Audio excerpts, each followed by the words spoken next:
But we got to get a win here. Buffalo and Carolina, which always seems to go well. But Especially with that when being you know. said, yeah, big chance to get over 500 for what seems like the billionth time this year. It seems like the Sabres always have got to 500, and then we lose a couple games, then we're back, then we lose a couple games, then we're back. But 6-6 got a chance to become 7-6. That would tie Carolina, who you're playing right now. Last night didn't go so well for the Sabres as a lot of games went to overtime, double points, yada Yeah. yada. Still early in the season though, got to win. That's all that matters. So It's still very early on, and I would say still the Sabres over the last week and a half have been playing a lot better. It looks like they're finally getting their legs underneath them, and like you said, it's a long season. 12 games into an 82-game schedule. We're only at the beginning of November, and at this point last year, the Sabres still were having their difficulties. They started out slow last year under Don Granato. The same thing, not quite to the same degree as last year is happening right now. So I mean, that's a positive, right? You haven't dug yourself a big hole. yeah, last November they were horrible. I think they went like what 1-9, something like that, or Mm-hmm. 0-9. I don't know. It was bad, Lost, yeah, they but lost 8 games in a row. yeah, which the fact they even came close to the playoffs, putting up that poor of a month is something else. But yeah, this team starts off slow, and I think it has to do with, again, lack of experience, a lot of young guys, a lot of pieces that aren't used to playing with each other. Again, this isn't like, the Pittsburgh Penguins on their run or Tampa Bay Mm-hmm. Lightning on their run where they got the same core group back at it. The Sabres are still working on that, and you could tell they're a little nervous too. They know this is supposed to be the year. They know there's high expectations for the first time in 15, 16 years in Buffalo. Maybe not that long, but you know what I'm saying. Yeah. It's been a while since the city has really expected playoffs from this team. And you could tell they've kind of overcame those already. And I think last game against the Leafs, we really saw the emotion start to get high. Several times I saw Tage Thompson and Alex Tuch really just, give that fist bump. You could tell they were really, really excited to get that win. Pretty much the opposite of that Flyers game where, I don't want to say a team doesn't try because at any given time, that team's flying out there. They're trying their best, right? But Mm-hmm. you could tell they were at that next level in that Leafs game where they were given everything they had and then some. Yeah. So hear what's going on, but yeah, you're right. Absolutely spot on with your analysis. And I mean, going into tonight, it's another grade A contender. Which Carolina, and I know we consider them grade A contenders, but they've started the season out extremely inconsistent. Everyone's talking about the Sabres, the Ottawa Senators, and how rough their starts have been. Carolina, for being the contender that they are, they're only 7-5. Yeah, and a lot of it has to do with their shoddy goaltending. Their goaltending situation has been horrible. So again, the Sabres' number one task this game is to get pucks to the net, get shots on net, because that is what's going to win you this game. The Sabres did a great job in Toronto, though. I believe they got like 41 shots on Yeah. net. The complete opposite of what they did in that loss at home against Philadelphia, where they had 16 shots, which is a complete embarrassment, especially against the second worst goalie in the league. With that being said, though, Sabres bounce back in Toronto. Same game plan tonight. Get shots to the net. It doesn't have to be pretty. And a lot of the goals against Toronto, they weren't pretty, right? You got pucks to the net. You got the rebounds. Got the puck in. You saw that tough game-winning goal off his shoulder. That Yeah. stuff happens, right? And the Sabres, it seems the last couple of years, never get those type of goals. It's always got to be pretty. They're always making one too many passes. Get the puck to the net. Yeah, absolutely. And that's been the key to success. And for that Toronto game, that was probably, and I feel like I've said this a couple of times already, but that was their best game of the year. Despite giving up 4 goals, it was the Austin Matthews carry show for them as my monitor, their TV decides to kick me out of Hulu, which is nice. Oh I'll get to boy. that in a second. But yeah, what was I was saying about how that Toronto game was the Sabres' best, and it's because of exactly what you just said. They threw pucks to the net. Doesn't matter where, when, how often. Like they just really took the space that Toronto gave them and they used it. They generated speed in the transitions, the neutral zone, and they really turned that into a whole lot of shots. And when this team gets a lot of shots on goal, we've seen they are very good at finishing. Yeah, absolutely. It's one of the things I've been saying since last year, right? Stop trying to make it look pretty and get shots on the net. But we do have our lines and our D pairings as they do the anthem, so I'll read those out real quick. All right. First line is the OG first line, Skinner, Thompson, Tuck. So we saw them work in Toronto. We'll see if they can continue some momentum tonight. Second line, Jordan Greenway, Middlestat, and Paterka. A little bit of speed there mixed with Jordan Greenway's, physical prowess. Should be a good line there as well. Then we have Olofsson, Krebs, and Rusek. Savoy was also practicing with that group, but Olofsson gets the nod today. Ugh. Olofsson back in the lineup. Maybe we'll see a goal, power play goal. Who knows? Last line, Gergensons, Jost, Okposo. So your enforcer line there. Defense. Here's the big one. Ryan Johnson paired with Rasmus Dalene tonight. That will be a Whoa. fun pairing to watch. Second pairing, Power, Yoki Haru. Third pairing, Clifton, Eric Johnson. I thought Clifton did a great job with Owen Power. I thought they really meshed well last game. I Mhm. thought, for the first time, both players have been playing great. Without each other, though, Clifton has not been that great, and Owen Power's been very shaky. Some games he's looked great, but again, Owen Power in open space with the puck makes me cringe every time. He's still a little slow making decisions. He's got to be a little faster. Yeah, absolutely. But I'm very surprised by the faith that they're putting in with Ryan Johnson, putting him on the top pair. That's a very bold move there by Don Granato. I thought Ryan Johnson had a very good debut game against Toronto on Saturday. I didn't think it was great, but that pass that he found Jeff Skinner for the third goal, that shows what Ryan Johnson can bring to the table. 100%. And putting him with Rasmus Dahlin gives him a ton of opportunities.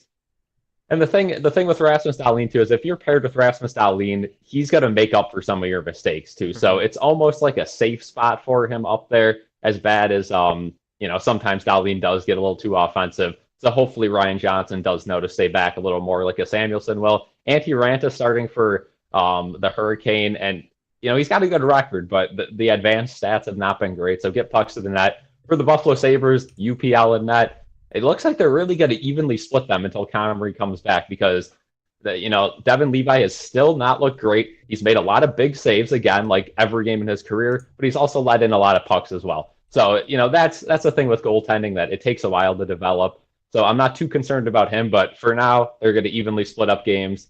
I'm guessing UPL tonight, and then if they do have a back-to-back, I believe Friday, Saturday, so one of each. Yeah, we probably will see Devin Levi. I would assume Friday night against Minnesota for the go-heads. Mm-hmm. That seems to be the way to go, especially since that Saturday game against Pittsburgh. I don't really know how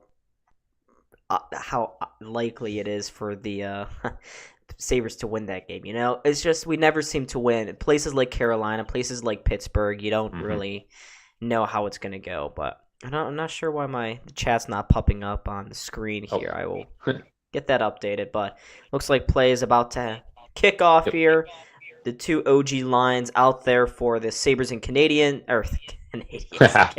Hurricanes. I don't know why I was thinking about the Canadians. They're not even. Are they even playing tonight? But yeah, anyways, here comes Tage Thompson going into the offensive zone, spins out a man in the corner, sends a pass through the slot, misses everybody, and goes all the way back down the ice. UPL has to come out and play with it, and he does. He gives it to Ryan Johnson, who we just mentioned here. He had a great debut on Saturday night, but he turns it over early. But now here comes Jeff Skinner for the Sabres, finding some room out wide on the transition, takes a shot to the net, and Ranta makes the first stop of the game. Yeah, good shot by Jeff Skinner there. Smart decision, one-on-one little chance there. Get the puck to the net. It looked like an awkward save, right? He kind of struggled with that one, so good start for the Sabres. Yep. We'll see if they can continue that. Absolutely. But one of the keys to the game, Rob Ray. Gotta love when he analyzes games here for the Sabres as the face-off. One there by the Sabres. They keep it in the Carolina zone. It's along the boards with Greenway. And speaking of this Greenway, Peterka, Middlestad line, they were fantastic in that third pair against Toronto. Donnie Granato benched Peyton Krebs. He benched Victor Olofsson. And that line was cooking. But they're under some pressure here early on. Jacob Bryson in his own zone. Can't get that puck out. Now they will on the second try. Gets to the center ice line before Carolina comes back with it. Andrei Sveshnikov gets it to Nechas. He feeds it down low for Kakaniemi, the former Canadian. That's why I was thinking of them. So I saw Jesperi Kakaniemi. He works his way around behind the Sabres net. Going off into the far corner, throws a puck towards the net. Nice save there by UPL. Rebound bounces to the slot where the Sabres eventually take control, but can't get it out. Greenway to his defenseman, and now they'll bank it off the boards, but Carolina immediately back in with pressure. Long-range slapper that goes wide, far side on UPL. Now the Sabres can get it out. Yeah, Sabres kind of getting pressured here. It looks like, good start to the game, but the last couple of shifts have been all Canadian. So hopefully the Sabres can get a little Canadians. zone time going. Or, yeah, Canes. Now Yeah. you got me thinking of them. Yep.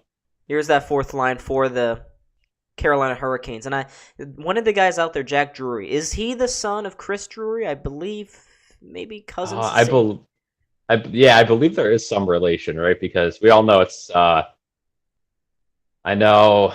I looked at them recently because obviously the whole Danny Briere's kid incident at Mercyhurst. Yeah. So I remember checking out Drury. Absolutely. I'll have to look at intermission. But Sabres, fourth line out there, opposed with room. Takes a long-range shot that just missed the far side corner. Krebs on the rebound, goes behind the net. Still with the puck in the near side corner. Krebs turns the corner a little bit, gives it to Rusak. Rusak off the wall, sends it to the point for Dalene. Out wide, there's a one-timer on goal, saved by Ranta. Rebound falls to the corner, back to the point. Ryan Johnson sets a floater on there. Rebound goes to Peyton Krebs. The one-timer just goes wide. Good opportunity for Peyton Krebs to potentially get his first of the year. He cannot cash in, and Carolina sends it down the ice for an icing. Yeah, great job by Ryan Johnson getting the puck to the net. That's something that a lot of our D-men struggle with. So, great start for him. He made that nice pass across the ice when he was in deep, and then getting that shot on, which ended up being a pretty solid opportunity for Peyton Krebs. Sabres outshooting the Canes heavily here early in the game. Yep. They have had some really good opportunities, and early on here, they got a fast start. They are throwing pucks to the net. That's what they have to do to really get going against this Carolina team, who has really struggled defensively this year. They have, like the Sabres, given up a whole lot of goals, and it's because Antti Ranta and, Frederick Anderson, before he had the blood clot, they haven't been doing great this year. But just looking at my chat, I don't know why it's not popping up on the screen. But Water King, what's going on? Zach, what's going on as well? Sawyer, I see Coyote in there. Some of the regulars. Hello, everyone. We got 14 people in the chat right now. Love to see it. Make sure to drop a like and subscribe. We are, as you can see on the bottom of the screen, a little over halfway to 2,000 subscribers. So let's continue our march on towards that milestone. But face-off, won there by the Hurricanes. They clear the zone. Sabres quickly retake it, though, in the neutral zone. And here comes Casey Middlestat. Flips it out wide to Peterka. Back inside of Greenway. He cuts to the corner. Gets tripped up on the way there. No call from the referees, of course. Carolina attempts to clear. They can't. Kept in at the point by the defenseman. I think that was Ryan Johnson. It was a hand pass, too. Carolina finally touches up on it. And they have some free reign to skate out of the zone now with Aho. Out wide to Slavin. Slavin tried to get the back pass inside, but Dalene took it away as they cross into the Sabre zone. Greenway now looking through center, trying to find a breakaway, just an outlet pass. Didn't find anything. And Carolina on a line change will just dump it into the Sabre zone. Dalene will hold it for a moment. Dalene good pressure from the Sabres. Good start overall. Yes, very good start as Middlestat caught on the ice for a line change. That was nearly too many men. But here comes Tage Thompson making a move to the outside just as he was about to take the shot. Had his stick tested there a little bit by the defenseman. And he still has the puck, though. Tage Thompson off the wall sends a puck towards the net. It got blocked before it could get there. Tage again still with the puck. Throws this down low to Skinner. Skinner again in front looking for the tip by Tuck. But Tuck could not control it. And the Hurricanes again off the glass and out. Johnson trying to throw this one in deep. Sabres are off sides. They can't touch up on it. Carolina, they says, okay, we're going to dump it into the Sabres zone. Clifton is there, but he couldn't handle the pressure. Carolina keeps it in the zone on the far side, but a beautiful strip of the puck there by Jeff Skinner, and he can skate away with it. Finds Thompson. Thompson inside. Clifton! One-on-one with the goalie, but it was stopped by Ranta. We do have a call coming up looking against Carolina here. Great job by Clifton there, noticing all three forwards for the Sabres on that 3-on-3 were tired, stepped up in the play. Great opportunity there and draws a penalty. Our good friend Stahl with the penalty there. So the Sabres will get their power play out here. Unfortunately, the second unit will have to start this one because the first line was just out there. Yep. That was a good shift there from a long shift, too, from the first line. But, yeah, that's okay. That's okay. Yep. We good with that. But can't find my chat thing. in Streamlabs, but don't worry, folks. I didn't miss anything because the usual happened. Carolina won the faceoff. They dumped it back down the ice. Sabres are going to have to work their way all the way back again with the 27th ranked power play. Jeez. And now Poso stripped. Aho going the other way in a foot race with Owen Power. He guides him to the corner. Aho, good defensive work by him. One of the best defensive forwards in the league, and he also can score a lot of goals. But here comes Peterka the other way with speed. Peterka breaking into the zone. Feeds it inside for Power. Power back at the point now. Kind of fumbles with the puck a little bit. Gets it to Peterka. Back to Power. Out wide for Olofsson. Here's Victor Olofsson. Inside again for Krebs. Back to Olofsson. One-touch passing into the slot. Power shot fluttered just wide. Poso on the rebound. Centers this one to Krebs. Swings it to the point for Power. Power holds on. Drags. Doesn't shoot. That's the puck again off the pass. Out wide, down low, Poso inside, Krebs score! No! He put his hands up. Oh, Peyton Krebs. How that didn't go in, I don't know. What a pass from Poso down low to find Krebs wide open, and just robbery there on the doorstep. Oh, Peyton Krebs inches away from his first goal. I don't know if he was necessarily celebrating or avoiding that check, but either way, robbed of a goal there. I thought for sure it was in too, but. Yeah, that I thought that was that should have been a goal. It should have been Peyton Krebs' first of the year. He remains snake eyes on this year. So, I mean, it was a great setup there by Poso. Yeah. It was a perfect play. And again, off the face-off, Sabres lose it, and it shall go down the ice.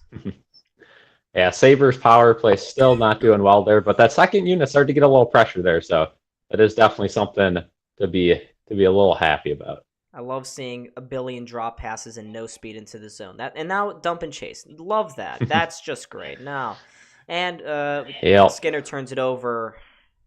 25 seconds to go on this power play. It's Jesper Fast. I remember when the Sabres desperately tried to get Jesper Fast in free agency. That was supposed to be the marquee signing of that summer. It was a couple summers ago, but nope, didn't happen. And now Sabres, with only 8 seconds to go, get into the Carolina zone. He goes behind the net. Middlestat can't handle it, and Carolina will clear it for the final time as this power play expires.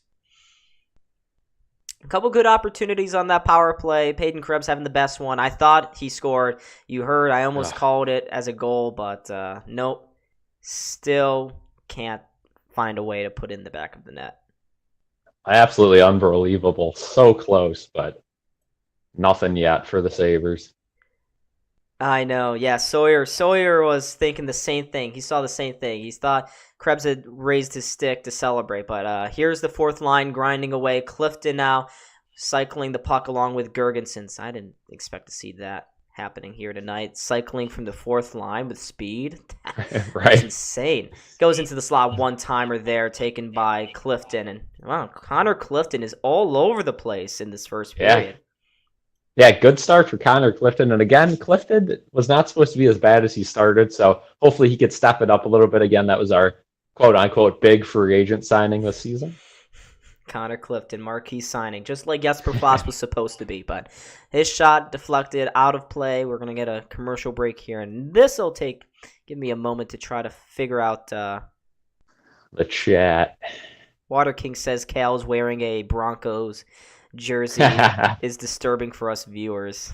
Yeah, let's explain the Broncos jersey here. So pretty much every team I root for just absolutely sucks. So I'm thinking, pull out the old reverse psychology tonight. We got the Peyton Manning jersey here, so we'll wear it because the way the Bills have been playing, I would not be surprised if the Broncos upset them Monday night. So maybe we'll get the vibes going the other way around. So hopefully the Bills can bounce back, but of course we have the Sabres to numb our minds until the Bills ultimately let us down yet again. I saw a tweet today, Cal, that said that the Sabres, if they win tonight and things go their way, they could be in a playoff spot, and the Bills could not for the first time since 2018. Crazy. Absolutely crazy. Again, long season to go on both ways, so I'm not even going to get my hopes up or hopes down either way. All you got to do is make the playoffs, and anything could happen. We've seen that with several teams. So that's the goal. Playoffs are the goal. And then, once you get to playoffs, that championship becomes the goal.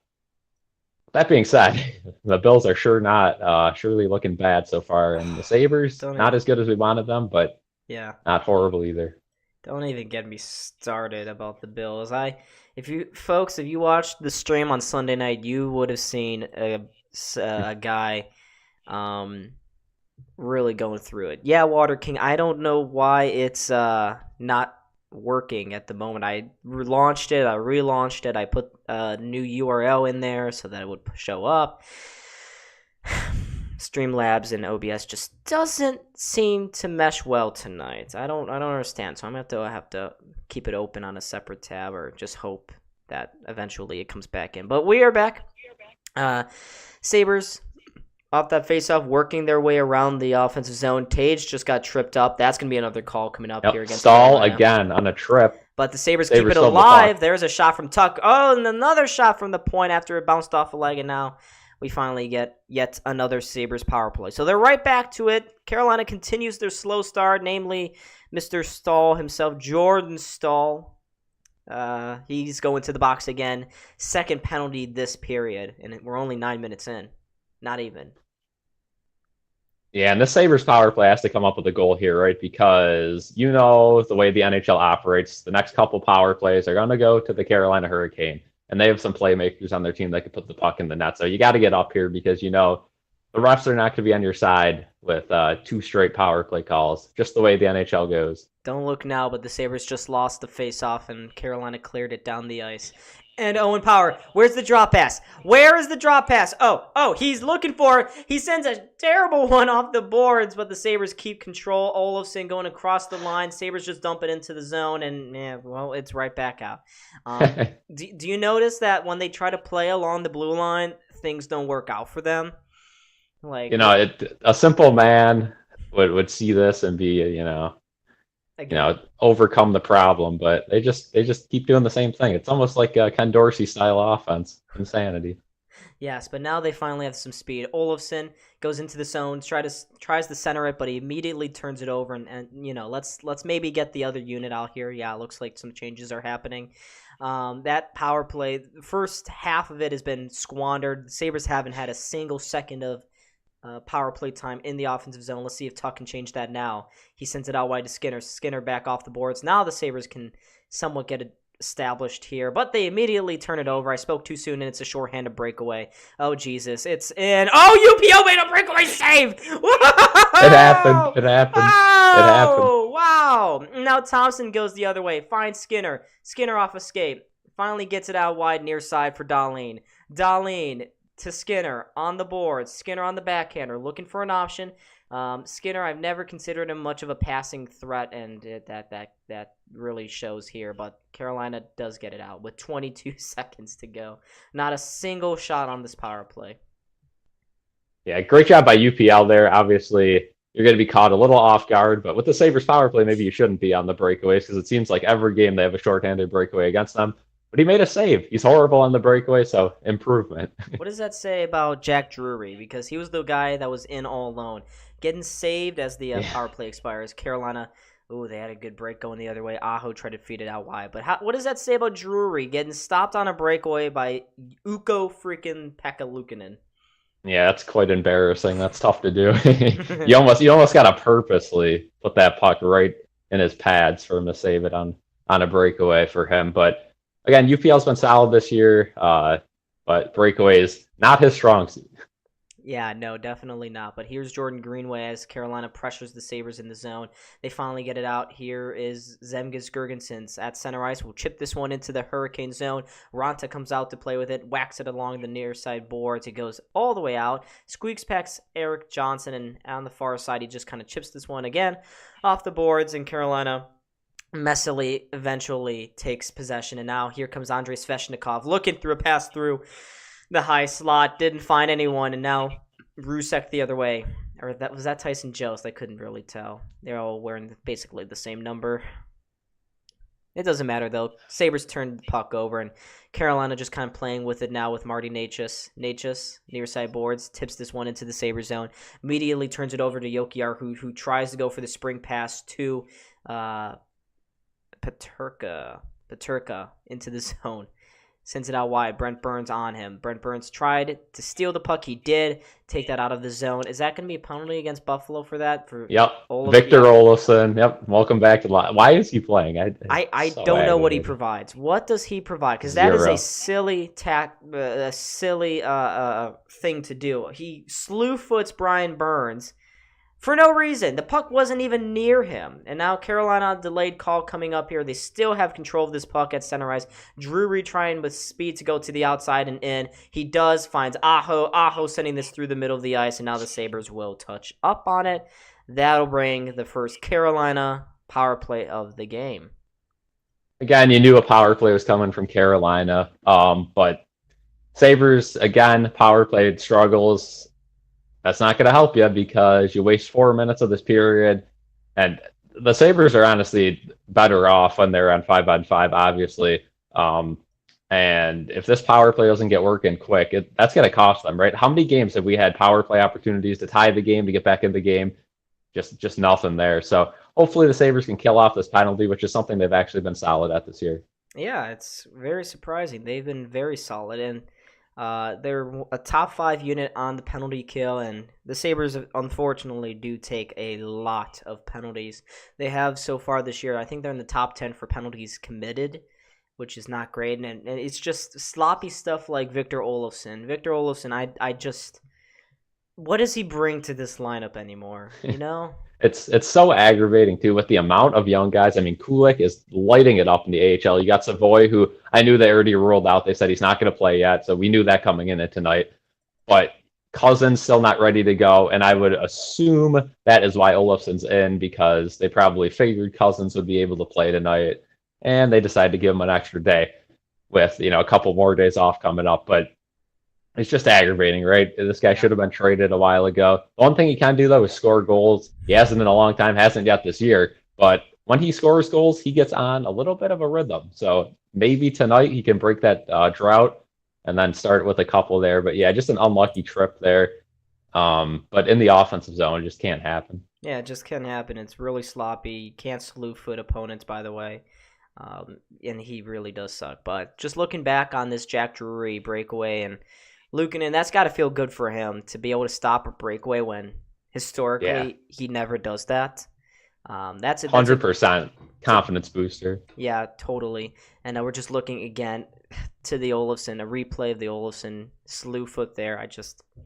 Again, his leg didn't need to be out there tripping Brent Burns like that. Brent, yeah. Carolina power play 7th in the NHL. Sabres PK 5th, though, so. Yep, and of course, when the Sabres win a faceoff, it has to be illegally, so we will drop that puck again. I don't think I've ever seen the Sabres win a legal faceoff. It's rare. It's very rare. Yeah. I think the last time I saw consistency in the faceoff dot was Curtis Lazar every OT period. Yeah, Curtis Lazar and Ryan O'Reilly. Those were the days. Yeah. Oh, I miss those times when we could win faceoffs and lose 38 games a year. It was good stuff. But hey, the Sabres actually won another faceoff this time, shorthanded, and they will clear it down the ice. So Sabres pulling a retro Sabres thing on Carolina, but it goes to the side of the net here. Sabres again try to get this puck out. It doesn't. There's a shot. Goal. Thank you, Victor Olofsson. Thanks. Thank you. D'Angelo from the point just put a wrister on and gets by UPL again. It's a power play. Most teams do end up scoring on them eventually. Eric Johnson got tripped up there a little bit and just beat UPL over the top shoulder. Again, I mean, kind of a weak goal, but it is on the power play. So as a goalie, you got a lot to keep an eye on there. No, that was no goal that UPL lets in is his fault either. So. Yeah, absolutely. It's not like he saw that shot all the way from the point. Did you say it was tipped? It was not. That was just clean top corner all the way through. So that's a really soft goal to be giving up. Don't look now, but UPL wasn't even set when that shot happened. So nice. Great Victor Olofsson. Thank you. Is it too soon to bench him? Too soon? Yeah, it might be a little bit. You're kind of hurting the team at that point. But Sabres need a quick bounce back shift here. They've been dominating this game. Unfortunately, you do have that deficit now. But the Sabres, they're very used to playing from behind. Mm-hmm. Yeah, they've gone behind, I think, in 7 of the 12 games this year. And it's only until recently where the Sabres have actually began winning games when starting behind. So, Yeah. hey, that's a good thing. At least we can do that now. Here's Okposo, though, finding Jost in the corner. Jost puts a backhander behind the net. Nobody there, though, for the Sabres, but Carolina also can't clear. Good keeping at the point. Jost centers this one all the way to the slot, and everybody missed it with their sticks. Okposo missed it. Gergensen's missed it. Everyone missed it. That's great. But it goes to the near side corner there. Fourth line still grinding away there, trying to keep some offensive zone time alive. They can't. Carolina can come out with it, and here's Jack Drew again. I've mentioned his name now 4 times, and usually that doesn't happen with fourth liners. So Drury, very impactful here in this first period. As icing against the Sabres. Very aggravating for the Sabres here, and I think they got to know they've been the better team so far this game. Just stick to your guns. Don't let up another quick goal here because that would be catastrophic. Water King says, you can blame the players on ice during the penalty kill all you want, but if it wasn't for Olofsson committing a dumb, useless penalty, they wouldn't be on the penalty kill in the first place. Totally don't blame the penalty kill, too. It's been great so far this year, and teams score goals on the power play. It happens every night. But that also should have been a shot that UPL stopped. Mm-hmm. But Carolina, again, offensive pressure here. Tries to throw that one to the net. Blocked on the way through by Jordan Greenway, but he cannot get it out. Kept in the zone by Orlov, the former Washington Capital, Dmitry Orlov. Remember when everyone how about a year for that guy? Yeah, last year was interesting. Yeah, very interesting. He has been pretty middling through his career and decided in a contract year that I am going to score, 25, 30 points and get myself a huge free agent deal, but... Here are the Sabres working it around. Oh, Peterka had a clear shot in the slot. Not sure how that didn't get through, but it didn't. And Carolina can go the other way now. Brady Shea couldn't whack that pass down and promptly gives control back to Buffalo as Middlestat comes back up the ice. Middlestat weaving his way through a couple of defenders, taken to the boards there by the defenseman. Now Greenway peeling off of him, tries to center that one, but it's taken away by Carolina, and they attempt to clear, and they partially do, but Greenway keeps possession for Buffalo. Kind of semi-blocked the clear, but couldn't keep it in the zone. So, all in all you need to know, folks, is that Jokiharju has the puck. And surprisingly, Henry Jokiharju has been good with the puck this year. I know. Right? That's a shocker. That is a shocker. Huge shocker, but... Here's Tuck with the puck right now. I think Jokiharju, he's on pace to have his, turnover in front of the net. Oh, Skinner couldn't get a control of that one again. The puck just seems to be rolling on these guys' sticks. Get great opportunities as the puck is deflected into the Carolina bench. They have great opportunities, but right when the puck goes to the middle of that crease there, it just starts rolling, getting up on his edge, and we see guys whiffing on shots like Skinner just did. Yep. And we will have a stoppage here. So, again, the Sabres just got to stick with their game plan here. They're getting a lot of shots to the net. They're doing good. They're drawing penalties. They just can't get anything going. And eventually you're going to get those bounces. One unlucky goal is not going to kill you here. No, but you want to make sure that doesn't snowball into 2 or 3, because then you're really struggling there. So 100%. We're just going to keep trying with the chat until it wants to function properly, but it really doesn't want to. So, folks, we have a commercial break here. 4:18 to go in the first period. 1-0 Carolina goal from a very quiet and well-mannered defenseman named Tony DeAngelo. He knows his manners. He doesn't say anything controversial. He's a great guy to be around. Big-time locker room guy, especially when he was in New York. 100% there. And John Tortorella loved Tony DeAngelo when he played in Philly, so, yeah. Yeah, good relationship there, so it's good to see him get a goal, for sure. Yeah, he really did need it, too. Being a Sabres fan must suck. I feel bad for you guys. Yeah. It is what it is. Truth, you are absolutely right. You bring up a good point in the chat. Kale and I, again, honored to bring back a former sponsor, and now, again, the sponsor of this stream. Stay hydrated, stay thirsty, stay quenched, but at least You have a Brita to solve all of those things. Try Brita. You can get some free water courtesy of me and Cal here, the boys from Buffalo Sports Center. Get some free water using that link in the description. Try Brita, www.britafreewater.com. Thank you, That Brita. looks ice cold, too. Ice cold water. Absolutely. It is great water. Beautiful water. Filtered water. So thank you, Brita, for making this stream possible. As we were talking there, Carolina chips this one into the Sabres corner. Ryan Johnson chasing down Aho. Can't get there. It's centered in front. Good sticks, though, by the Sabres to break it up. And Victor Olofsson with a terrible turnover. Could have just got the puck out of the zone. Cannot. It's kept in there by Natchez and Aho. Here's Natchez behind the Sabres net. Has the puck stripped from him by Peyton Krebs. And now the Sabres will try to get it out, but Lucas Rusek whacks at it, can't get it out. Sabres again being pressured here on the puck along the boards. This is typical Carolina hockey, though. Aho again keeping it in at the point. There's a quick shot to the net, but UPL with the easy glove stop. Yeah, Olofsson again, horrible turnover. I think I've just had enough of him. He's the Jacob Bryson of this year, where it's just like make it stop. And the worst news is, unlike Jacob Bryson last year, you have guys who are way better than Olofsson to put in this year. So hopefully the experiment ends. Yeah. Hopefully we see him waived. I know around the NHL, another team just waived a guy that has really been struggling. I didn't know if you saw this, but Edmonton has waived goalie Jack Campbell. So very interesting. They're going to be on the market for a goalie, and the Sabres just so happen to have 3 of them. So you might be able to finagle a good deal. Goodbye, Ukko-Pekka Luukkonen. Oh, there's a opportunity to the net. Natchez trying to get there. Teravainen as well whacking away at it. Refs decide not to blow the whistle. Sabres still can't get this puck out. Kept in the zone by Carolina. It goes into the slot. No shot yet. Out wide. And one-timer.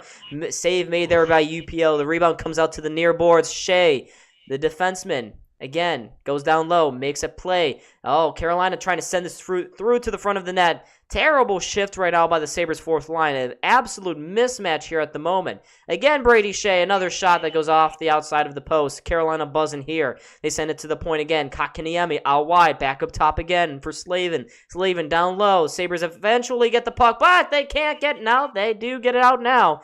It jumped over the stick there of the defenseman, Jacob Slavin, and now the Sabres can get some line changes made here because that was a terrible shift. And the pressure continues. Who was that? That was Henry Jokiharju gives it up, yeah. Just sloppy play right now. Carolina's flying all over the ice, and the Sabres look content to take their time with the puck, and that's not going to work here. Nope, not going to work at all. Jokiharju makes a blind pass up the board. Sabres eventually do tip it out of the zone, courtesy of Jeff Skinner. Thank you, Jeff, for knowing how to get the puck out of the zone, unlike Victor Olofsson.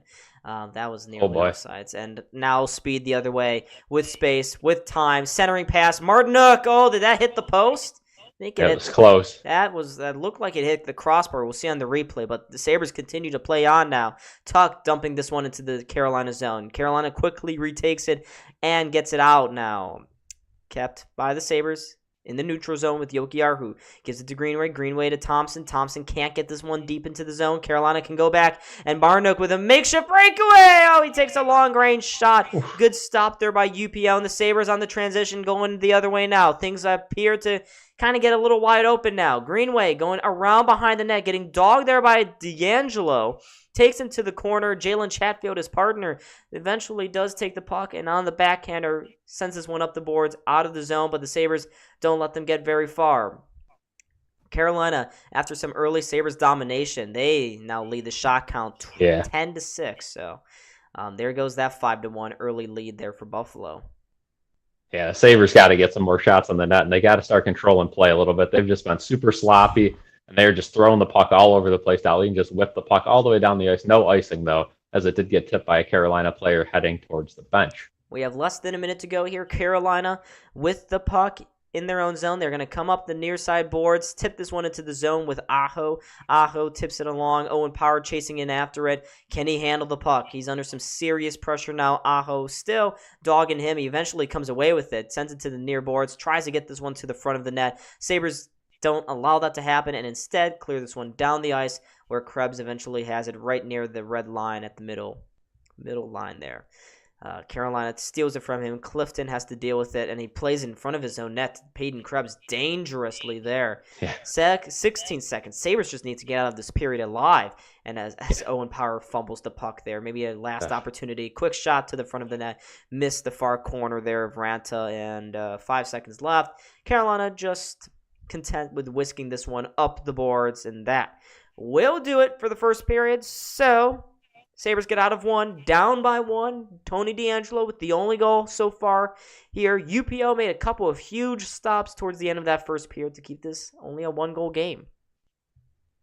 Yeah, man, what a rough first period. Again, the first 5-6 minutes were very good for the Sabres. And that Sabres power play came out and killed all their momentum. Again, most teams gain momentum from the power play, as we saw Carolina did, got that goal, and they've been absolutely dogging the Sabres for the last half of that period. The Sabres power play killed their momentum twice this period. Sabres lucky to be only down by 1. Absolutely. Just looking at the chat here, Truth says Savoy is ready. I mean, if anything, if the AHL is any indication, I think Kulik and Savoy are both ready for NHL action. Even as Isak Roseyan, he's also ready. Very underrated prospect there for the Sabres. And I think it was Victor Nuchev that's been playing really well down there as well. So, yeah, Victor Nuchev's been pretty solid too. The whole roster on the Amerks has been good. So it is good to see. Am I good to see the Amerks doing good? Yeah, am I seeing goat emojis next to the name UPO in the chat? Like, guys, stop drinking the Kool-Aid. No, we drink Brita here. We don't drink Kool-Aid. Is someone infecting and poisoning your Brita? I know on Saturday I said that, or Sunday I said that arsenic was the sponsor for this stream. Is someone putting arsenic in your guys' Britas? Is that why There's you're saying UPO is the code?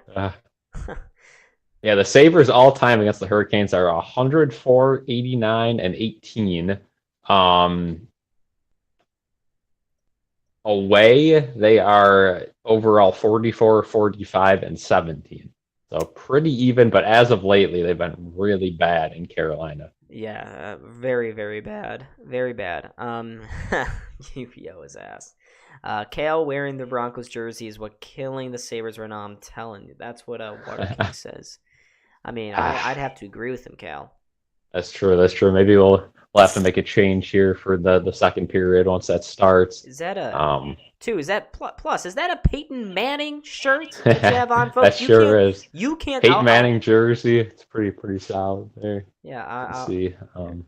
That's that just despicable behavior from Cal. I believe this jersey actually made an appearance in one of our reaction videos too back in the day for some Bills game with the same idea behind it. I'm pretty sure we won the game. I don't know if it was a Colts playoff game or if it was one of the Chiefs ones, but I don't know. Yeah, this is the Peyton Manning jersey has returned though, folks. Yeah. Plus, it's actually warm in Buffalo for the last day today before it turns pretty much cold. Yeah, it was. So. It was warm down here too. It was 60, which it was crazy. Looking at the chat, Truth says Savoy turns 20 on January 1st. Can he play? He can still play in the junior hockey champs. So yeah, good point. I don't know how that would be a lot of games. That's a lot of games between now and then. So yeah, definitely. Yeah, we'll see what happens there with him, and of course, Savoy cannot play in the AHL again unless they go to the playoffs. That would be the next time he's eligible for AHL play. It's gonna be a tough decision, right? And again, with how Okposo's playing this year, it would be infuriating if he got every single game over these young kids. Gergensen's, he's got some goals, he's okay, I guess. Yeah. But again, Olofsson should not be in the lineup. Tyson Joe probably should be in the lineup, but again, if he's taking spots that our young kids could have too, a guy who's probably not going to be here too much longer, that would be infuriating as well. So we'll see what happens there. But it's going to be a long season and not a great start.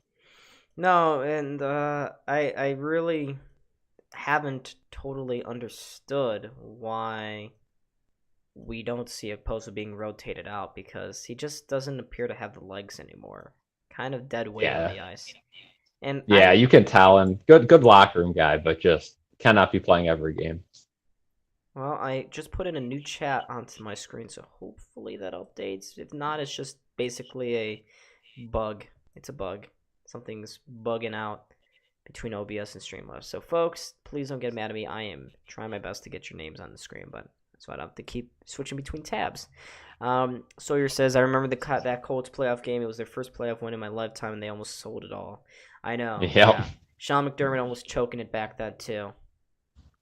Yeah, nothing's changed. Nothing has changed. I remember that Hail Mary at the end too. Very stressful time, but I mean, again with the Bills, you just gotta wait them out. At this point, it's not even fun to watch their games, to be honest. But you just gotta wait it out, weather the storm, and hope that Josh Allen just says, screw it, I'm being me, and takes over the offense. Yeah, I'd love to see something like that, but I mean, the second half was much better for the Bills' offense, but I don't know. Did you see what Dorsey said during one of his press conferences where he said up-tempo means getting first downs? It's just pathetic. Basically the coaching staff said yesterday that, after that first drive, they wanted to try different styles of offense. Why exactly would we try different styles of offense when we march down the field in like 6 plays? I don't know, but with that being said, I don't know.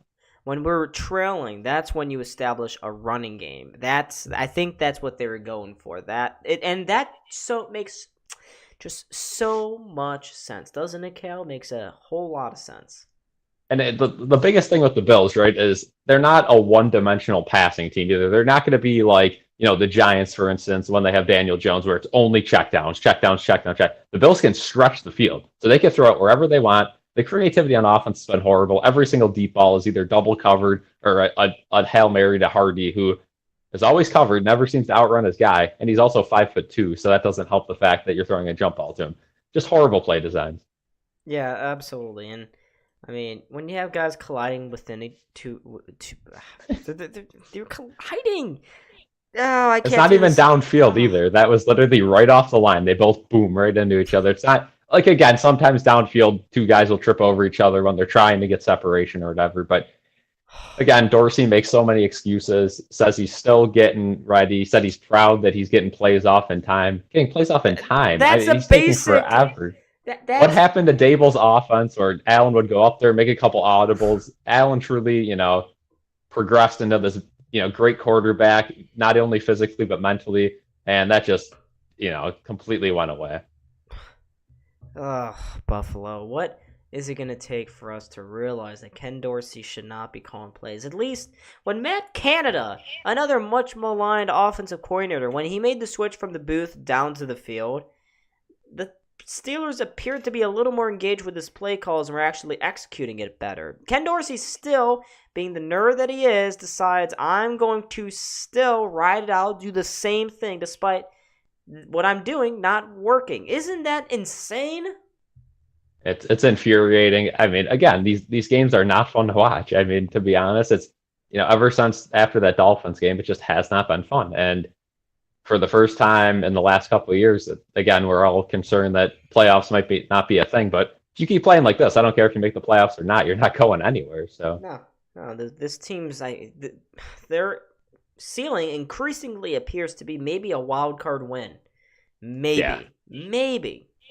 I can't even be certain about that because of how injured to hell the defense is. But this isn't a Bill stream, and I'm here to seek refuge and try to see maybe another Buffalo team get a win. Unfortunately, though, a Victor Olofsson power play is the difference between these two teams right now. Yeah, for sure. And I see, everyone in the chat, if you guys want to put on, your Halloween costumes, put on different teams' jerseys, go at it. Maybe that'll be the vibe tonight. But yeah, I mean, the Sabres going into the second period, you can't get discouraged, but, pick the pace up a little bit, right? This team plays the best when they're on the rush, when they're gaining the zone quick. Stop playing dump and chase. Stop bunching it up at the line. You don't have the power guys to do that. You got to use your speed, and you got to keep your momentum. Get that first line going. Again, that first line had some good shifts.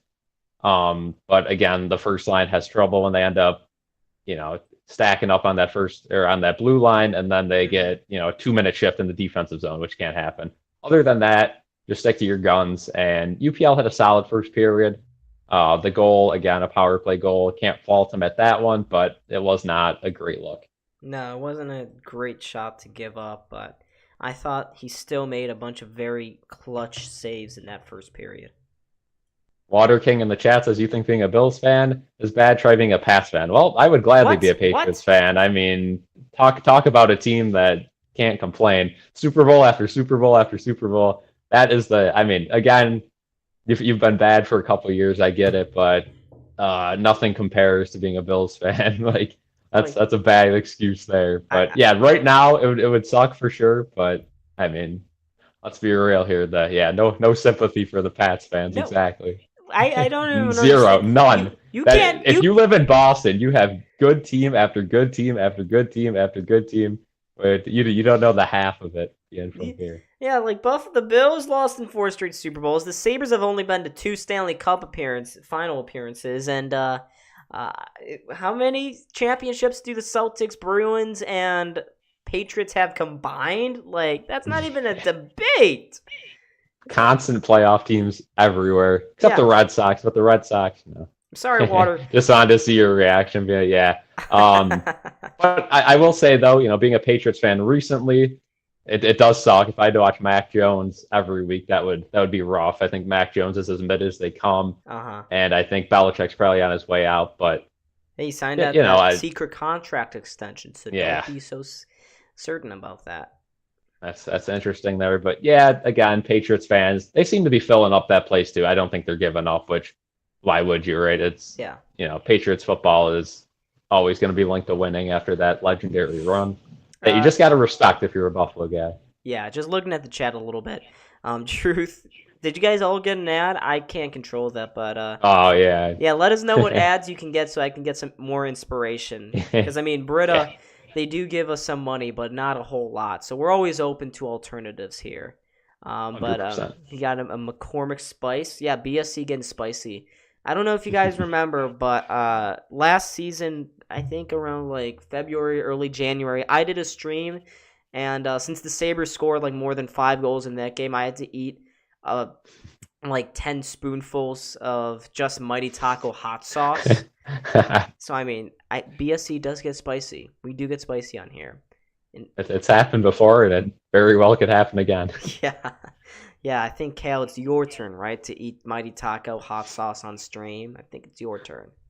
If the Sabres decide to make the playoffs, let's make something right now. Let's not confirm anything, but in the chat right now, if the Sabres make the playoffs, me and Don will do something, somewhat of a challenge. Put in the chat some ideas. We're not going to select anything tonight, but let's get the thoughts rolling in. What would be something that, nothing too crazy, obviously, but, some sort of challenge that would be fun to watch. Bandits are champions. Again, I'll say it all the time. Congrats to the Bandits. I like watching the Bandits. Fun sport. Mm-hmm. But it doesn't hold a candlestick to, like the Sabres or the Bills, winning a championship. Not even close. But with that being said, it is fun to watch the Bandits. Yeah, we did. I'm seeing here the Bills should bring back Brian Daboll. That's not happening. It's not happening. Yeah. Sean McDermott and Brian Daboll, something happened between these two guys. They have apparently, we heard it just before Daboll was he walked to go to New York, but their relationship really was not in a good place when he left Buffalo. It's tough to choose sides there because both guys are struggling right now. Yeah, Brian Daboll was taking some heat, but I mean, if you're Giants fans, why are you giving Brian Daboll heat? I mean, I guess he gets really angry at his players sometimes, but what'd you expect? This roster is just terrible. If you want someone to give heat to, it's Joe Shane, their GM, for handing Daniel Jones that huge extension. They do have an out. They have an out after this year. They have a little bit of dead cap, but they could get out of it. Now that Daniel Jones is injured, it doesn't look like they're going to be stuck with them for any longer either. So hopefully for Giants fans, they can end up getting a better QB than that. Even if they got to roll with Tyrod next season, I think that's better than Daniel Jones. Do you know who their current starter is? Matt Tommy Bitcoin. Bitcoin Barkley. Yep. He is the starter right now. Tommy DeVito is getting usurped. It's Bitcoin Barkley season. I couldn't be more excited for him. Everyone in Buffalo loves Matt Barkley, and he loves Buffalo, but it's good to see him get a shot somewhere else. And Yeah. he's a very standard quarterback, right? He's not going to do anything special, but he's not going to screw you over either. He's not going to do dumb stuff. He's just going to get the ball out. Screw the Leafs. Can't disagree with that one. That's what we can agree. Boston and Buffalo coming together to hate on Toronto. Only in hockey though, because a lot of Toronto people are big Bills fans. I know that. Do the Pinto Ron? That would be kind of crazy doing the ketchup and mustard. I don't know. Maybe there's an idea. Is Sean still playing cover two? Way to show the process. He plays nickel defense every single play, and I'm not even going to complain about the defense though, because the defense really hasn't been that bad, all things considered. Mm-hmm. It's our offense should be scoring 28, 35 points a week, easy, no problem with the weapons we have, and we're not. So that's where it starts. Yeah, it's just totally embarrassing if you're when you're the offense. And how many snaps did Deontay Hardy get in the Bengals game? I think 4 or 5. 3, 4, yeah, something yeah. like that. It's just I don't. Although Trent Sherfield was visible second half, but he was visible. He convinced Sean McDermott to throw that terrible challenge flag. I mean, what? Trent, you haven't done anything all year. Please do not be suggesting in the future any more risky challenges, because the Bills really could have used that timeout, that extra timeout. Yeah, did he catch that ball? Maybe, but again, just not worth challenging there. Clearly, it wasn't conclusive. For 9 yards. In that situation, yeah, just dumb. And people blaming Kincaid for that fumble, that's pretty hilarious. In the moment, yeah, probably don't be diving like that, but just, if that's your takeaway from that game, just stop watching football, please. Let's see, Diaz played it off. Yeah, I completely agree. The defense, being as banged up as they are, and again, the guys that are injured should be back come playoff time, right? So that's, some. Obviously not Tre'Davious White, but Milano, assuming it's just, a fracture, a broken leg, he should be back. Daquan Jones should be back by the end of the year. So it's not, it's not time to quit. Elam did too well. Bench him. Davis should know Josh is going deep. Yeah, Gabe Davis has to step up for sure. And Elam, they said is banged up. I don't know about that, but I'm excited about Russell Douglas. I thought he played an all right game, not knowing the system. Yeah, no. For all things considered, he played pretty solid. The chat has not fixed itself yet, so I've been trying, but I feel like I'm just gonna wave the white flag here, and maybe someday it'll pop through. Because what it does sometimes is that it's been silent, and then 1 second later, a billion chats will pop up on stream, and I can't read them all, which is nice. I ingenious design. But folks, we're in the middle of the intermission, so reminder again to hit that like button and to subscribe. We are slowly making our way to that milestone that I mentioned before. Hey, we gained a couple subscribers during that first period, so thank you to those 2 new members of this community. Thank you so much. We really do appreciate it. 100%. Thank you guys for the support. We're on here to have fun, but also to engage with you guys. So thank you for joining, and hopefully we can expand this community substantially in the coming future. Absolutely. Kale, spitting facts again. We're not doing that. Maybe this one chat will pop up. I don't really know anymore. I'm just trying to. We are getting ready to go here in the second period. The players are on the ice, so thanks for sticking with us in the intermission, and hopefully the Sabres can get some goals this period.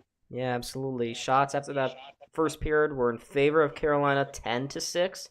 Sabres got out to a great start, out shooting the Hurricanes 5-1, and one of those shots included a near goal by Peyton Krebs, but he was inexplicably robbed by Antti Ranta in front of the net, so didn't happen there. But the Sabres, I didn't think they played a very bad first period. It just wasn't great either. Yeah, again, 6 shots, though. You got to have more shots against this goaltending. Yeah, absolutely. But Cal's right. We're about to get underway here for the second period, folks. So stick around. Puck drop is happening right now. Sabres win it to Ryan Johnson. He gives it to Tuck, who just kind of chips it through the middle of the ice there. Jordan Stahl, he had a couple of penalties in that first period. He touches it along, and the Hurricanes can come out of the zone. And what is worrying, though, for the Sabres is that at the end of that first period, Carolina was really controlling the play. They were controlling possession. The Sabres got off to a good start, but Carolina really dominated that first period from the midway point on. Yeah. That penalty really started to turn things around. Thompson. That's an offsides against Tage. He couldn't handle it right at the blue line. Again, another puck rolling on him. And there's Matty Ellis. Oh, what does he say during in between periods? Matty Ellis. Like clockwork. Yeah, every time. Every freaking time. They never go to the other coaches. I just don't what can they not speak, or is it just Matty Ellis really that excited to talk to Rob Ray every night, every game? I think it's just Matt Ellis, he's excited. Excited to speak with the great Rob Ray, Pierre McGuire's number one buddy. Yeah. I remember when Rob Ray came into my hockey camp, all we would ask him was about that Pierre McGuire thing.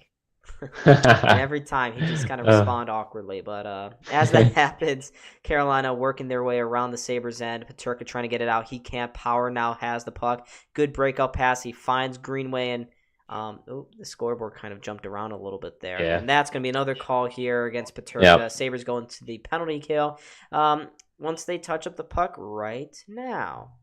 Another offensive zone penalty. Very bad. That is the worst kind of penalty to take, offensive zone, and they have 2 of them, and we'll see if Carolina makes them pay on the power play again.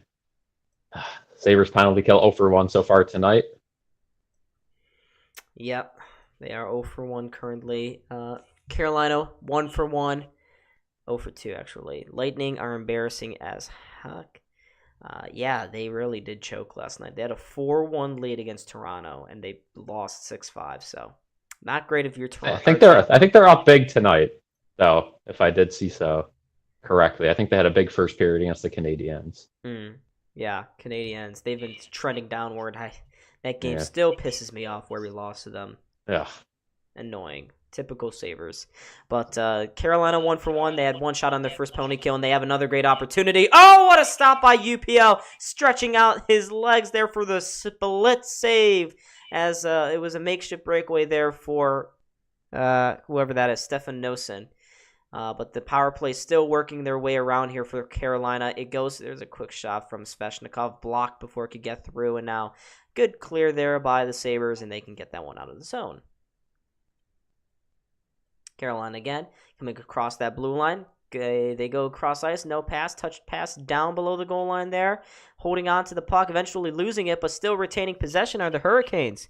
Here's Michael Bunting, former Toronto Maple Leaf there, giving it to Jesper Fast. Fast plays it around the boards to Kotkaniemi. He had a wide open shot, waited and chose not to shoot, and it was blocked in the end, but the puck swings itself all the way around to Burns at the point. He finds Kotkaniemi down low. Across ice. Oh, how did Bunting not score? I thought he had the tip there. It was wide open. Close chance.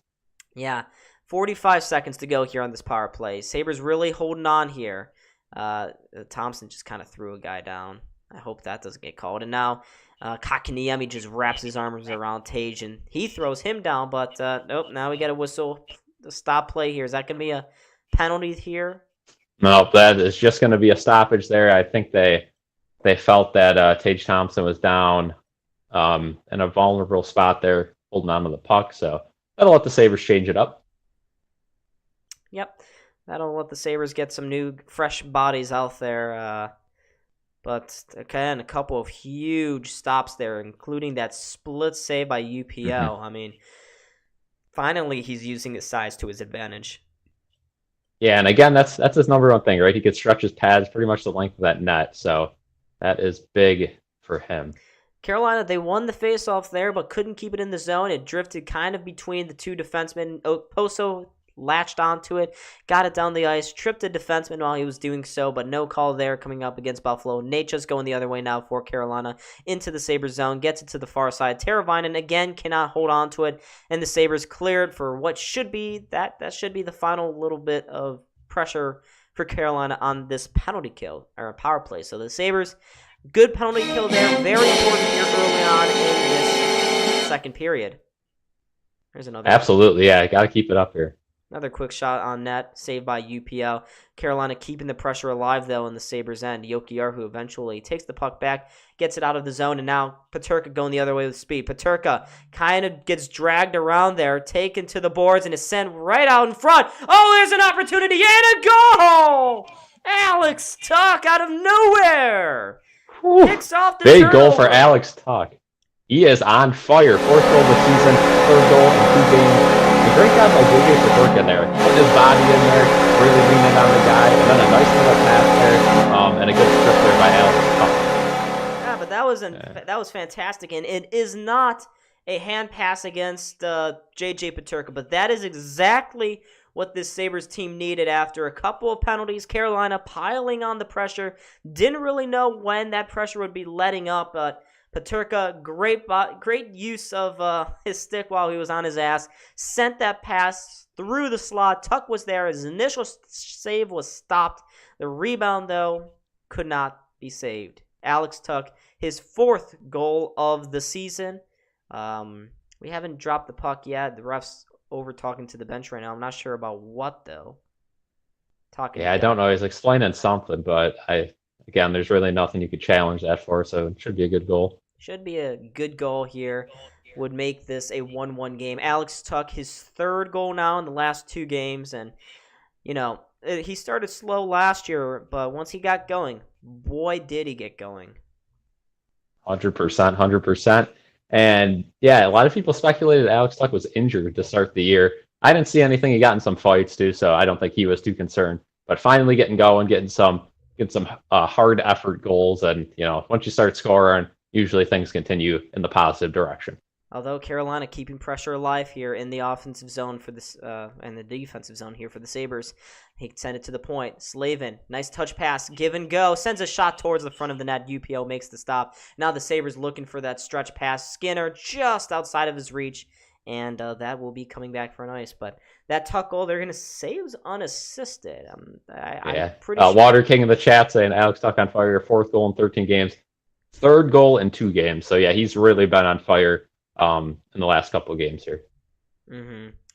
But, yeah, Whalers jersey helped. It was a fantastic effort, Coyote. Absolutely. Peterka made that play happen. Without his sprint in towards the corner there, that would never have happened. But the Sabres have to defend here, although not for long because Brent Burns' shot right off the faceoff win was blocked.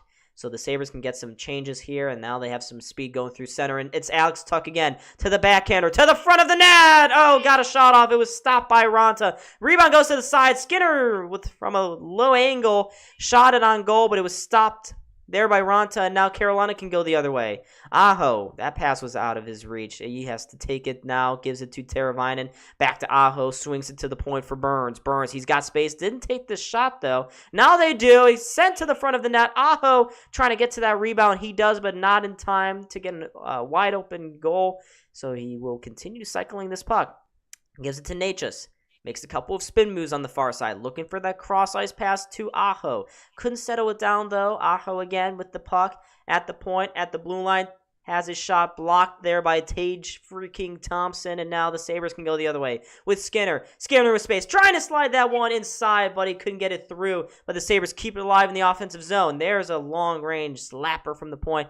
Oh, almost hit Tage in the head, and Carolina can now clear this puck down the ice.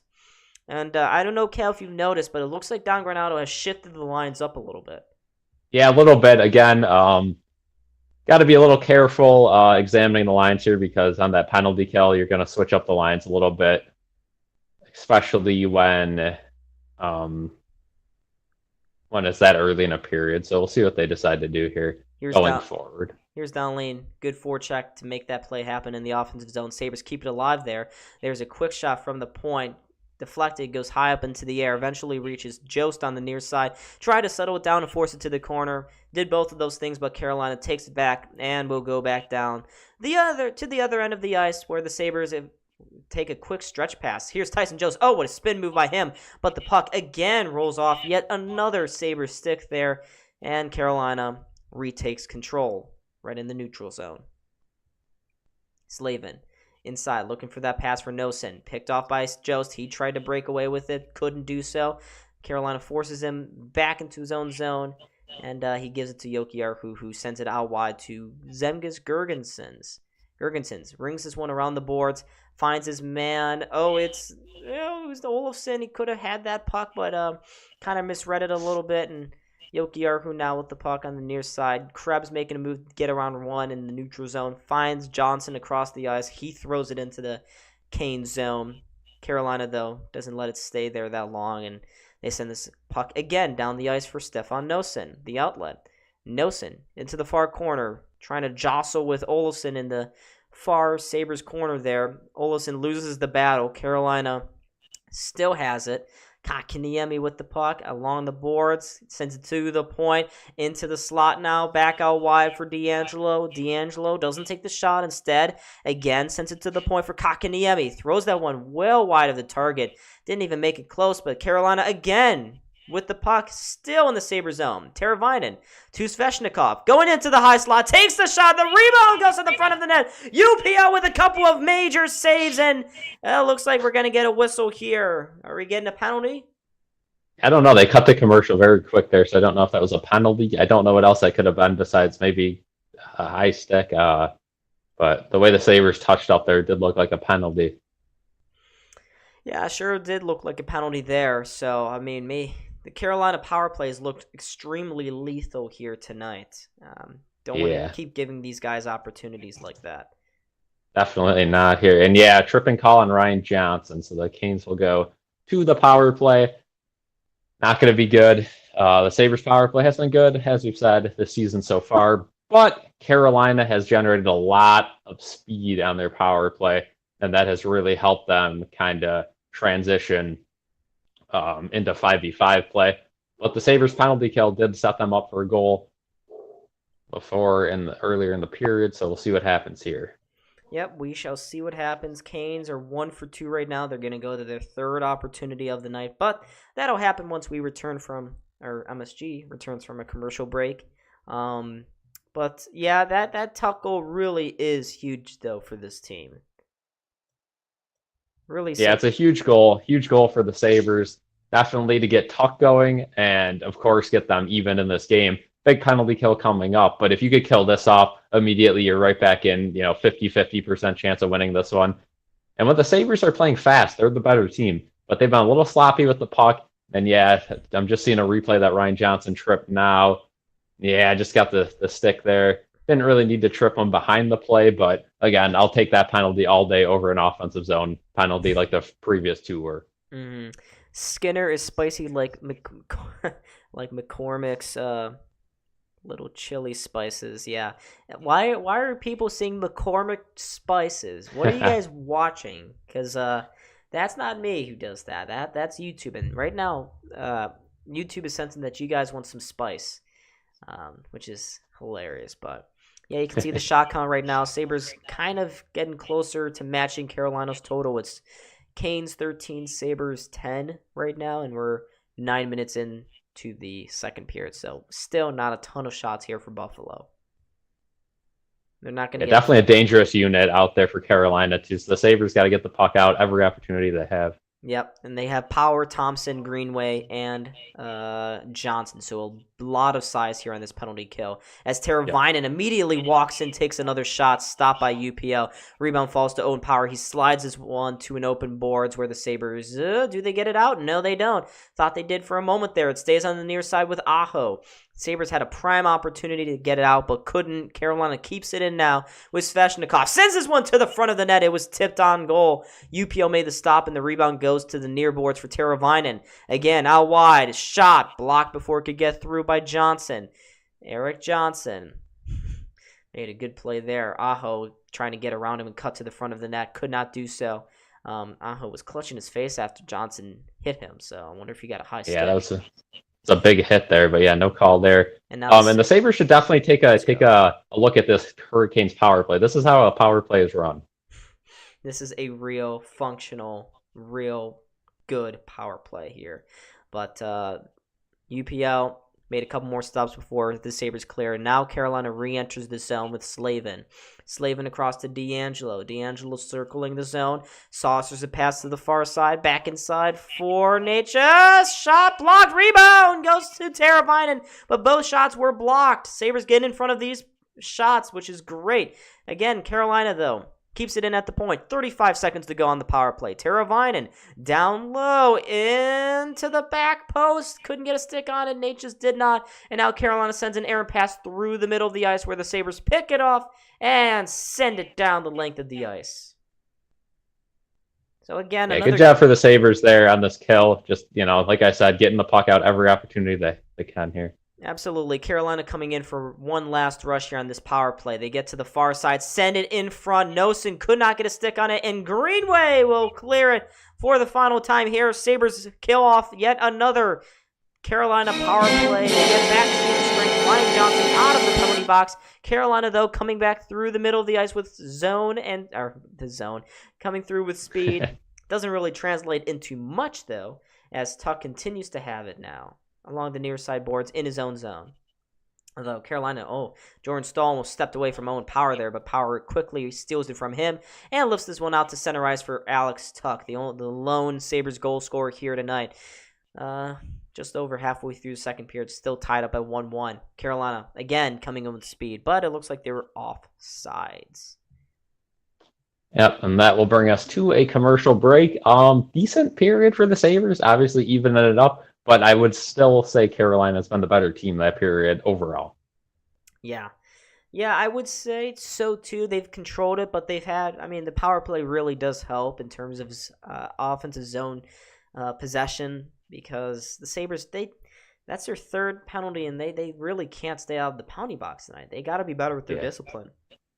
100%. The Sabres, again, I know their penalty kill's been good, but this Carolina power play is an absolute weapon, and you cannot be messing around with it, because they're going to score sooner or later again on it. So yeah, totally. But looking around the NHL a little bit, someone said in the chat that Tampa is currently crushing Montreal. That they are doing. Yeah. It's 4-0 Tampa over Montreal. Of course, this game is tied up at 1, and the only other game that we care about, actually we care about both games. Islanders tied up at 1 with the Minnesota Wild at the end of 1, and the Rangers currently beating the Detroit Red Wings 1-0.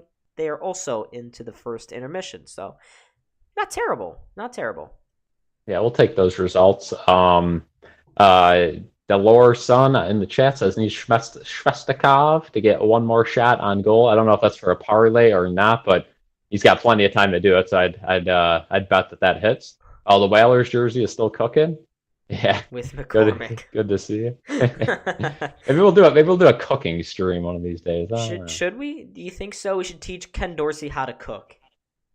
That's a good one. We also have to do a Bills POV video, like the old Sabres one, and we could do an updated Sabres one too. So again, when winter break comes around and we all got some time to record, expect those videos to come out. I already got some ideas for those, and those are fun to make. Yeah, those POV videos are always fun. The last one did really well, and I'm sure people would really love to see a Bills version of that now that they are kind of a dumpster fire here. But we have returned to play, folks. Get rid of shot counts. You'll see them again once they've really updated. Carolina called for the offsides. We return out from MSG returns from a commercial break. You guys are, I don't know, YouTube likes to stagger you guys' ads, so again, don't understand it. I could always turn it off, but it's at moderate, and I would like to make some extra pennies from this stream. Pennies, I say. Oh yeah. Britta really isn't helping pocket. Yeah, Britta's kind of skimping out nowadays. So yeah, sorry for the ads, but you got to understand, if Britta wants to pay us a little more, maybe we could do a little less advertisement. But for now, Britta's being a little bit skimpy with their they're really their share leaving money. Us quenching for more money, because that's all we do here. we are looking for money, but yeah. Anyways, getting back to the game. Third line out here for the Sabres. Again, it's another line shuffle here. Rusek out there with Girgensons and Greenway. They're doing good work along the boards to keep this in the Hurricane zone, but they're not getting to the front of the net. Carolina doing a good job keeping them to the outside. That pass to the point, mishandled there by Alex Tuck. He takes it back, gives it to Dalene. Dalene banks this one off the boards, finds Jost, and Jost flips a high one to the far post. Tuck kind of whacked away at it. It goes wide of the net, but that was a good opportunity there, and now Carolina, sensing some danger, will just ice the puck. Yeah, close chance there, and Tuck right in front of the net again. Great pass, little alley-oop pass there, and, it's worth a shot. Go watch it. It's funny. Yeah. Ralph Kruger was one of the Sabres' worst coaching mistakes in history. Yeah. Aquafina's moving. No. Aquafina, no. I don't do the water, and I don't vibe with the actress. I don't know if you ever seen any of her supposedly funny movies, but I don't know. She's just not really that funny. Aquafina. I think I have. Yeah. I miss the good old days of real comedies. Now they're just kind of watered down versions. Again, you gotta be careful with what you say nowadays with everything online. I know. But here comes Jesper Foss going the other way into the Sabres zone, taken to the outside, but they still have control around there. They flip it to the far corner. The defenseman leaking down goes behind the net. It's actually not a defenseman. It's Jordan Stahl. Finds Brent Burns. He shoots one towards the front of the net. UPL again with another stop there. Sabres try to clear with Jokiharju. They cannot. Carolina, again, keeping the pressure on. They send it to the front of the net. Heavy numbers there. Jordan Martinook whacking away at it, but couldn't get it to go by UPL, who so far in the second period has been really strong here for Buffalo. Yeah, great period so far. I don't want to jinx anything, but he's been good. Yep, don't want to knock on wood. Don't want to jinx anything, folks. Carolina, again, coming through center. Sabres quickly steal that puck away, though. And Sabres, they really got to do a little bit more to get some pressure here in the offensive zone. I haven't seen too much speed here. Carolina right now doing a good job keeping them to the outside. But the Sabres are also making sure that UPL can see almost all of these shots. They're clearing out. Yeah, the Sabres are kind of doing their little... we've seen them do this style of gameplay all over the place this season where they're, that try not to lose mindset, where they're not taking chances and they're not trying to get burned, which I understand against a good team like Carolina, but again, their goaltending's been their issue, so you got to get some offensive pressure. Yeah, and you don't want to go fall behind again and let Carolina sit back for the third. But speaking of that, Carolina comes down into the Sabres zone. Another shot was intended to go to the net, went off a skating wide, and now Carolina again with it at the point, but that shot picked off, and now Middlestat flips it out to center for Peterka. Peterka going in on goal. He shoots it. It's stopped by Antti Raanta. So. Yeah, kind of a layup of a shot there, a little lollipop. But again, pucks to the net there, and there's no real alternative there for Peterka. I don't mind it. Now you have an offensive draw, so maybe the Sabres can get some momentum off this if they win the faceoff. That's a big if there, Cal. Don't want to get greedy here, bud. Yeah. Sorry, Brita is a tremendous filtration system and such an easy pour. Love to see it, folks. Yeah, I mean. Britta's really getting some serious free advertisement here. I mean, I gotta call up. Although there's a Carolina opportunity. We get whistles though. Offsides there. Dang, that is a huge break there for Buffalo. As Carolina, they were in. The guy was in on the far side, but offsides called there against the Hurricanes. But I don't know if you've been checking out the Gmail account for BSC and. There's an influencer opportunity for us. Really? Some person named Lily in New York City has emailed us 5 times saying, "Hey, at Buffalo_SportsCenter." They're a real person. I'm just telling you, Lily is a real person. Oh yeah, I'm sure. Not a bot, not an NPC or anything like that. Nope. Oh no, real person. I'm sure it's a big money opportunity. I'm sure of it. Yeah, it's an. I think we should probably just give them like all our information. I trust them. I agree. I think so. Totally agree. As Poso trying to go through center, has it taken away from him, and Teravainen 1v4 flips it to the far corner there. Svechnikov gets to it, whacks it towards the front of the net. Nobody there though for Carolina, and the Sabres can get it out of the zone pretty easily. Again, it's Dimitri. Keep in mind the Sabres are without Mattias Samuelsson, which historically they have been a very, very bad team without Mattias Samuelsson. Not for any particular reason. It's just they don't seem to win when he's not on the ice. But so far they've been okay without him this season, as he seems to be pretty injury prone this year. Yeah, and it's very frustrating. He's on injured reserve, so unclear when he will be coming back. But that outlet pass by Dalene, nearly ended disaster. And the Sabres still having some severe difficulties getting out of the zone. Another turnover here. Slavin to the front on the backhander, puts one on UPL, and he will cover that one up. As MSG is going to go back to another commercial break, which is awesome. Yeah. Smart decision by UPL there, right? You could sense the Hurricanes were starting to put on some pressure yet again. So good job slowing the game up there. Totally. Just looking at shots here, Carolina leads it 17-13. So it's actually a lot more narrow than I expected it to be. I'm just kind of surprised by that number. Yeah, especially considering that the Sabres power play, both of them combined probably got like 2 shots. So, that's always not a plus. Nope, not a plus at all. Folks, you can see it up there on the screen. But again, now that it's a commercial break, make sure to hit that like button and subscribe. We're at 1953. Let's keep getting closer to 1960 maybe. Truth says Lily only needs your passcode and your fingerprint information, and she will make everything better. Totally. Sounds like a good idea to me. I don't see anything wrong with that. Totally. Not to go too far off track, but we are in commercial break. How about Luton Town getting a big draw against Arsenal? that's as good as it gets. Folks, if you don't realize who Luton Town are, I don't blame you. Cal is just he's a big soccer guy. Of course. Oh, yeah. Big known soccer enthusiast. Known soccer. Always watches every single soccer game. But we're talking about the English Premier League. And Luton Town, I probably could show a picture of their stadium on stream. Let me go find a picture of it, though.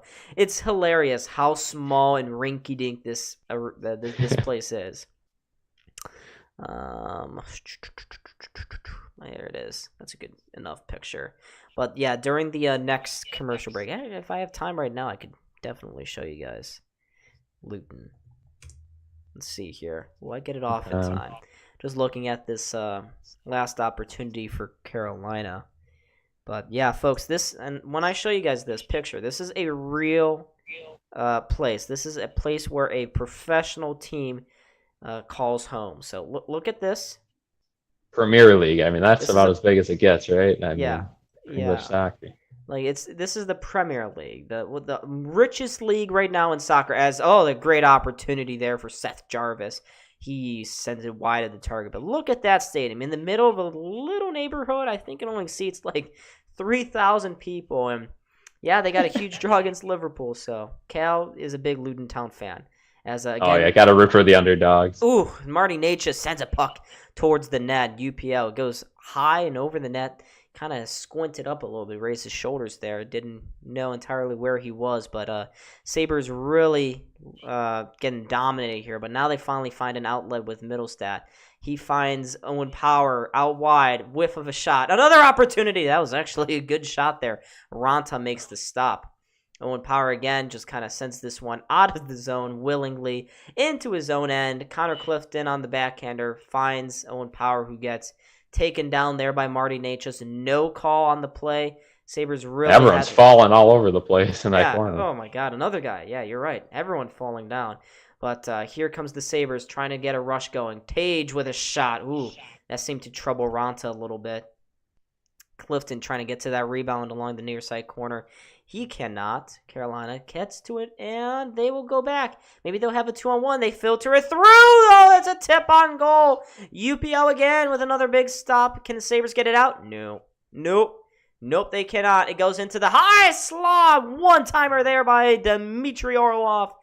And again, Ukko-Pekka Luukkonen with another big stop.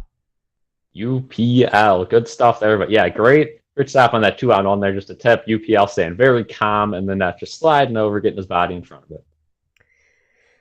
Yeah, UPL playing really solid here tonight. I'm not going to say too much of anything else about them until the game ends. We shall see. Yeah. But, we can talk about... I got something we can talk about during intermission, Cal. It's election day in Western New York. Oh, it is. Day. It is. Absolutely. Absolutely is. We had a little. Yeah, we'll talk about that at intermission, but I got some stories to tell about that. Yeah, but I will. Oh boy, I will give you guys my entire voting history at intermission. So stick around. I will also give you my driver license number as well, the one that I read out to the little voting people willingly. Oh, but we got a 2-on-1 going the other way. The Sabres. Can they get something here? Oh, across! Also, it was a post, so he can't score. Yeah. And now Carolina. Of course. How many times have we seen Girgensons and Okposo on odd man rushes together? It's every time, and it never results in anything. It's so frustrating.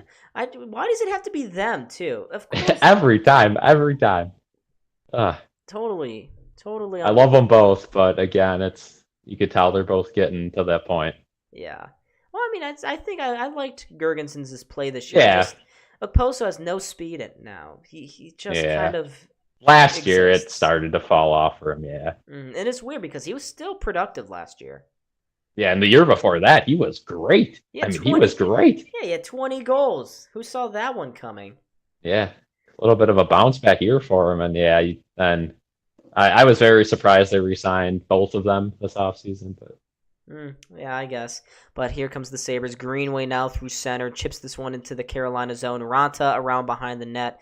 They get that one out. But it seems like ever since that opportunity, the Sabres getting they're seeing the puck a little bit more. And of course, right as I say that, they turn it over.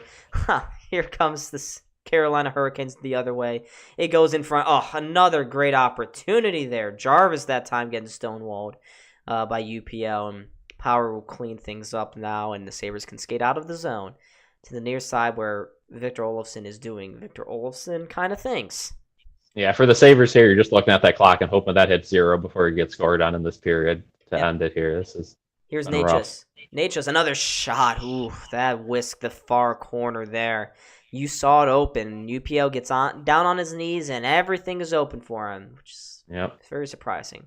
But Sabres, no offsides there. They go into the Carolina zone again. Don't get very far before Carolina springs back a rush the other way inside Natchez. Natchez, almost got the puck again in the high slot. Didn't take the shot, though. Sabres take him to the corner. Again, 32 seconds left in this period. An inside pass. Aho, he's going to get hooked. And, I'll lean to the box. You can't, again, just, of course, right? You could feel it coming. The Sabres just had to kill that.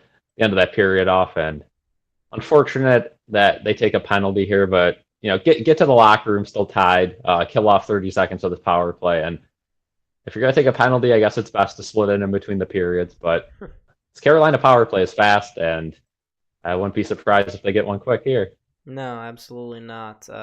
Cal, if you are hinting at something, it is. No, I'm not. I've not seen anything. I swear to God, Cal, I know where you live, so. Don't test me here. Ooh. Nothing has been hinted as of yet, but cannot promise anything. There's another shot. Ooh, that goes high and over the bar. Sabres still can't get this out. 15 seconds to go. Another shot that goes wide of the net. 13.3 seconds to go here in this second period. Carolina will get power play time if they don't score here in the final 13 seconds. So Sabres, a lot of defending to do here in the second. Carolina... the Sabres just have to survive, I think, this power play. And it seems like Carolina's getting very frustrated. They're just throwing anything at the net. Yeah, and I don't blame them either because they're finding guys wide open. But UPL's been great so far tonight, so hopefully he can keep that up. Knock on wood. You never know. UP always has a 4 goals against period, but with 13 seconds to go, Sabres win the faceoff. They clear the puck down the ice, and we will survive until into the third period, tied up at 1 apiece. So that's good to see. Thank you, UPL.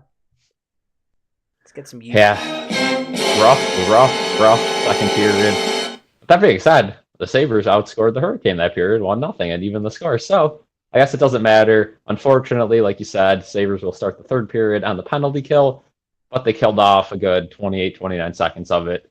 So hopefully it's not as bad, and we know how when teams start with the power play, it takes them a good 30 seconds to really get into the rhythm of the period to get set up. So shouldn't be too bad of a kill, but we'll see. We shall see indeed. I mean, I will say I think it's a little. Yeah, it's definitely too early to say. But the Sabres have only been in one overtime game this year. They haven't been to the shootout yet. And last year, the Sabres didn't really get to the shootouts at all. There was only like one or Yeah. two times that I can recall where that happened. Yeah, it's very rare nowadays too. And I mean, you could see NHL overtime has changed throughout the last even like 5 years that they've had the 3-on-3, right? Yeah. It started off as a free for all back and forth quick.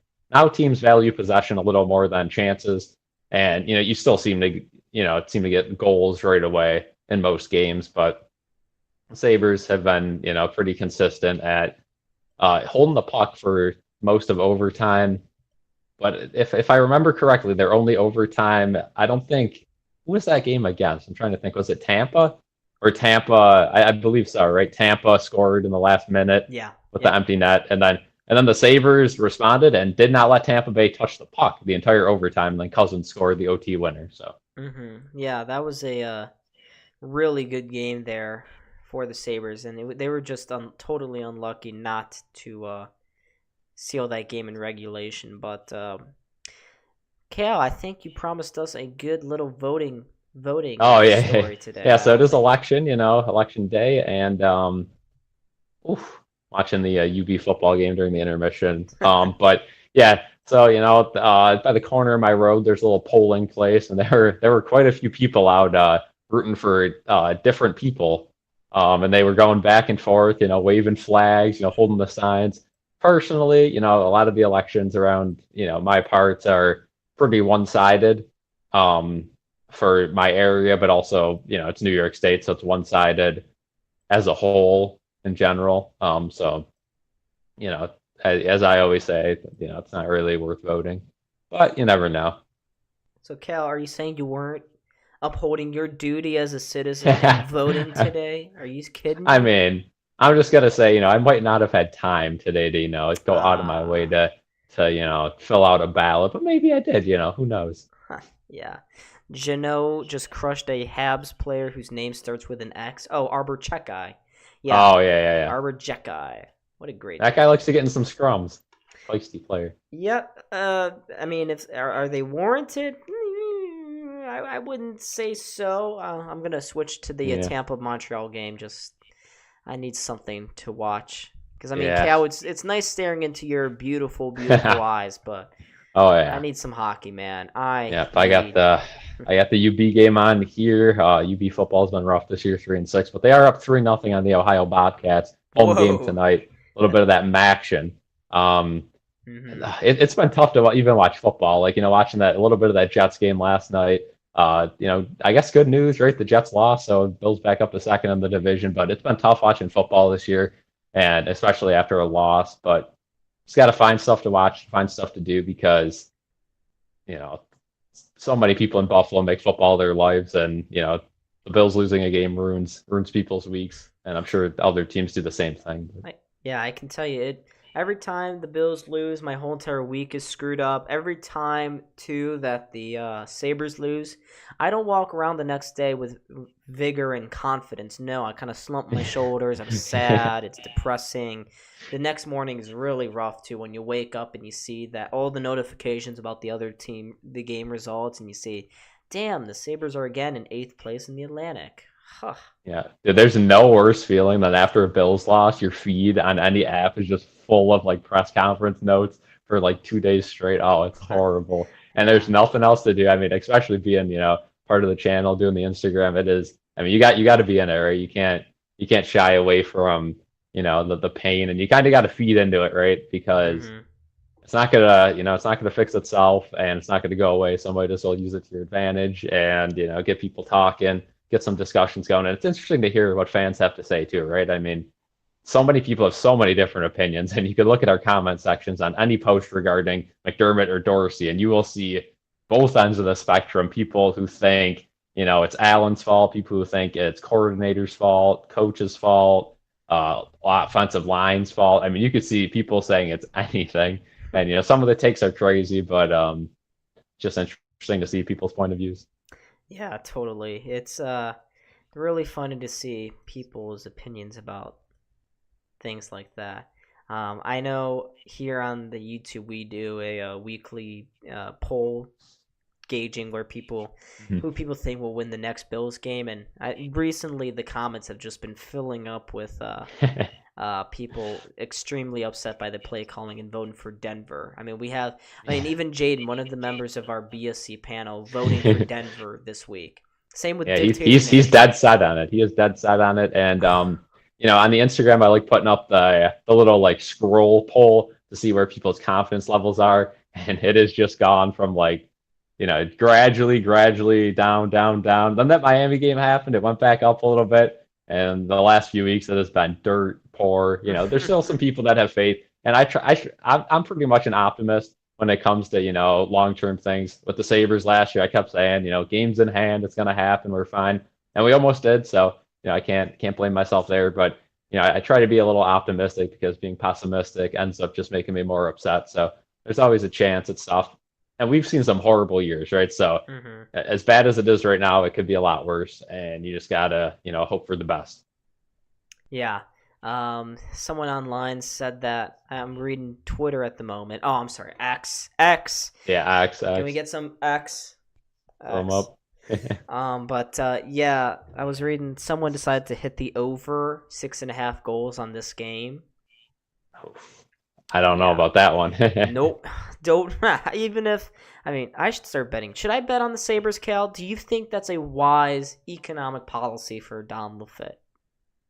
I think maybe when we start next season, we should start a series and we put together a parlay, like the BSC parlay of the week, and maybe we put a few picks in there. And me and you, I know maybe we'll have to make it 2 seasons, so we can do this, across all websites, because I know right now we're pretty limited with the situation we're in. We'll say that being in New York State too, but in a couple of years when we're able to put it on any website we want, we'll put a BSC parlay out there, put a couple bucks on it each week, and see how much money we win/lose. Again, not for high stuff, but if anyone in the chat would want to bet on the BSC parlay too, maybe we'll make some people some money. Okay, well, actually, if I'm in Pennsylvania, do you know what's legal here right now? That is true. I mean, it is legal in New York State too, but I know a lot of the apps make you make your age requirement 21, which is it's tough. I wish it was a little lower than that, but I know there are some apps that you only got to be 18, but some of the picks on those are not entirely the best. Yeah, I really don't understand anyways why why they have 18 versus 21. You can smoke, you can get drafted into the army at 18. I mean, the only things we can't do at 18 are drink and gamble. Those are the 2 most important pillars of our society right there. I just don't understand. Imagine doing both of those at the same time at the ripe age of 18. I mean, I would definitely not go broke. Definitely. No, totally. Sounds like a fun night. Yeah, I mean, again, I'm pretty. I think I'd be pretty smart. Like, I'm definitely gonna sports gamble a little bit, in the future, but I don't think I'm gonna put too much money into it. Whereas, like, if it's anything but actual currency, I'll bet the house first try every time. But with actual money, I tend to be a little cautious, a little too cautious sometimes. But hey, but just looking at the chat, Truth, you're also in PA. Nice. There you go. Truth also says sharp money is on the under. Sabres were plus 180 coming into this game as a huge underdog. I mean, going into the third, I think the Sabres still have a chance here. With given how UPL has played through 2, good goaltending gives this team a shot in any game.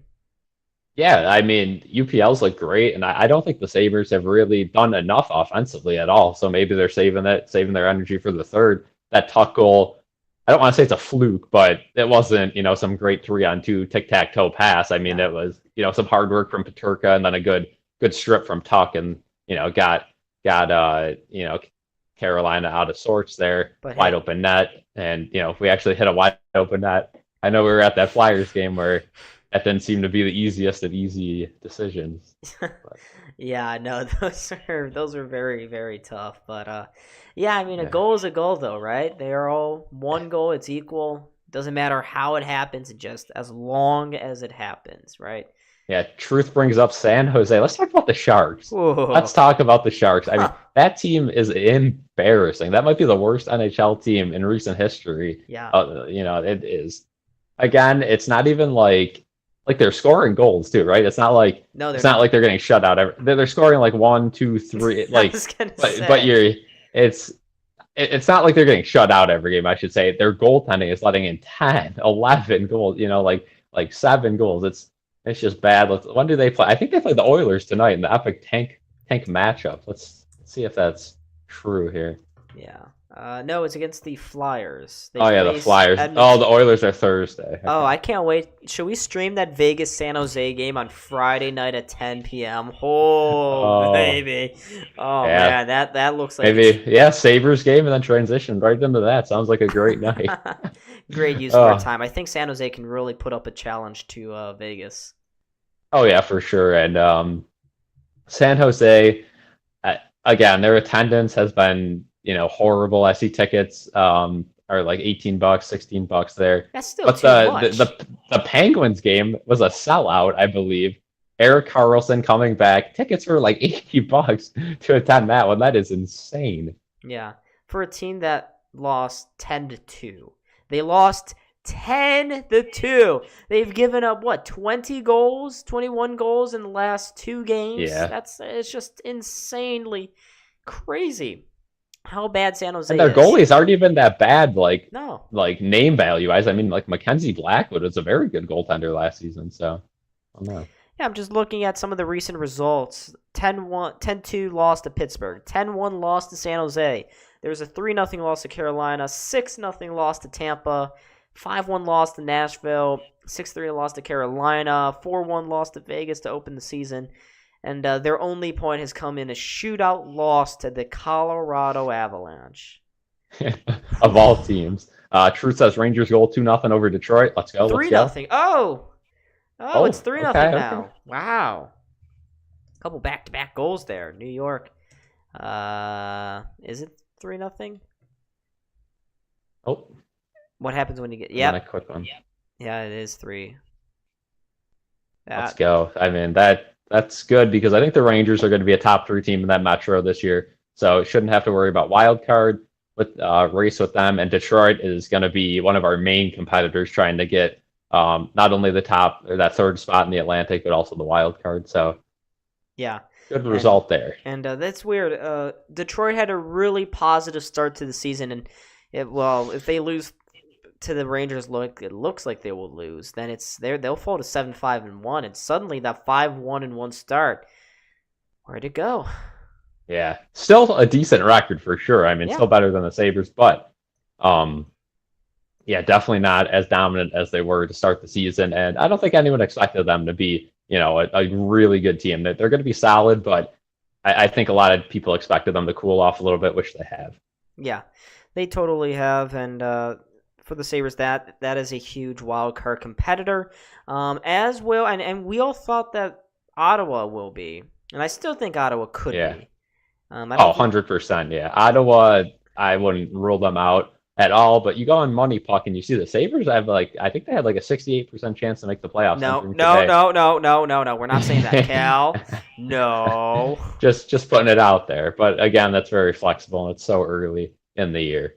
Yeah, for the NFL, Cincinnati had a 50% chance of making the playoffs before that win against Buffalo. So now Buffalo only has a 50% chance to make the playoffs.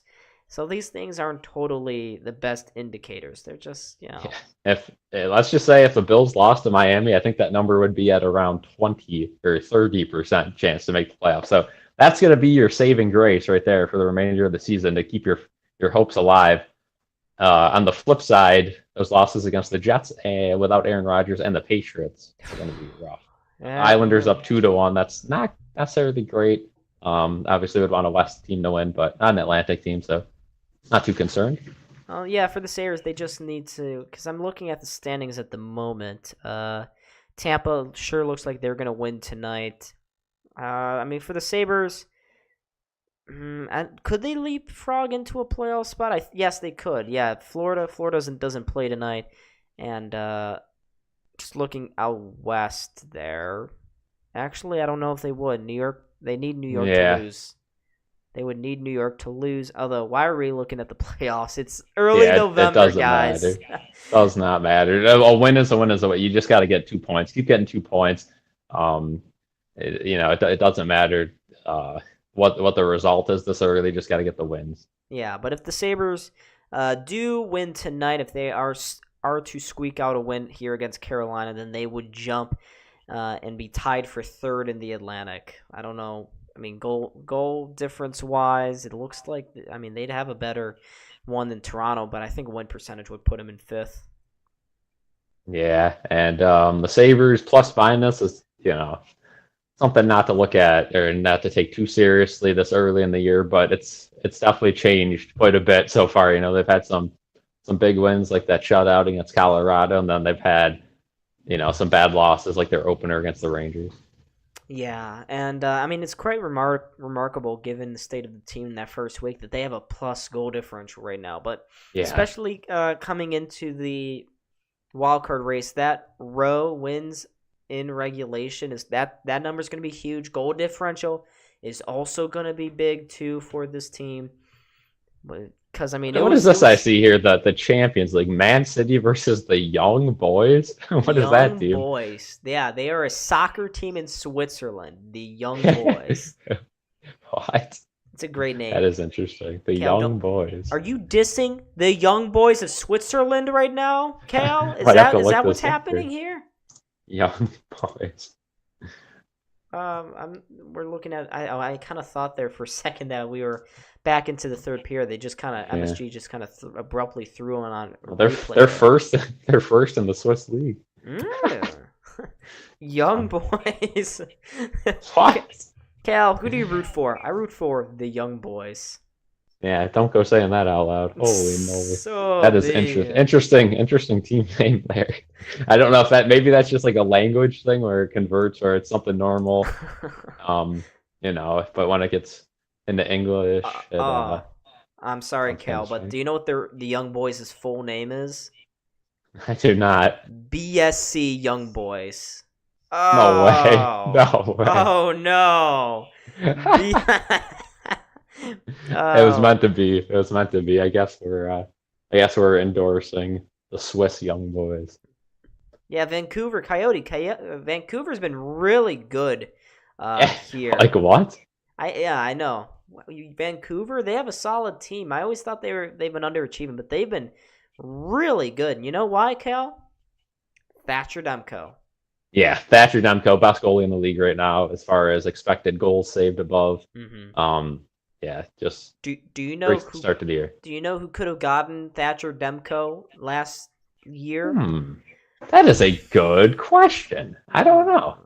Yeah, very good question. But yeah, again, hindsight is 20/20, of course, as we are underway here in the third. Absolutely, we are. And one last thing about the Young Boys, the soccer team, before we hop off of there. Cal, their name is BSC Young Boys, and do you know what stadium they play in? Oh boy, I don't. They play in Wankdorf. This is insanity. They might deserve a video to themselves. I don't know. Boy. Maybe a work in progress. That's a 2K special. Teravainen had a great opportunity, chose not to shoot.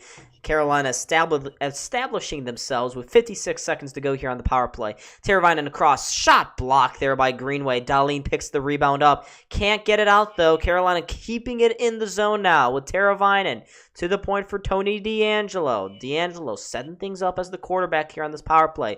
Flips it out wide for Teravainen. Back across ice for DeAngelo. Up top now, Natchez has taken his spot up at the point near the blue line. Natchez, long-range shot that goes wide of the net. Teravainen again with the puck. Plays tic-tac-toe with his teammates. And now another shot from the point by Natchez. Saved there by UPL. The rebound sits in his pads, and now the referee will whistle it dead.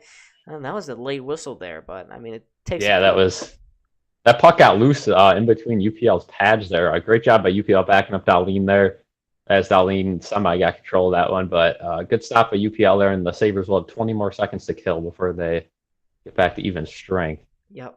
And UPL, we just need to survive this power play. And the Sabres can maybe generate some momentum from it.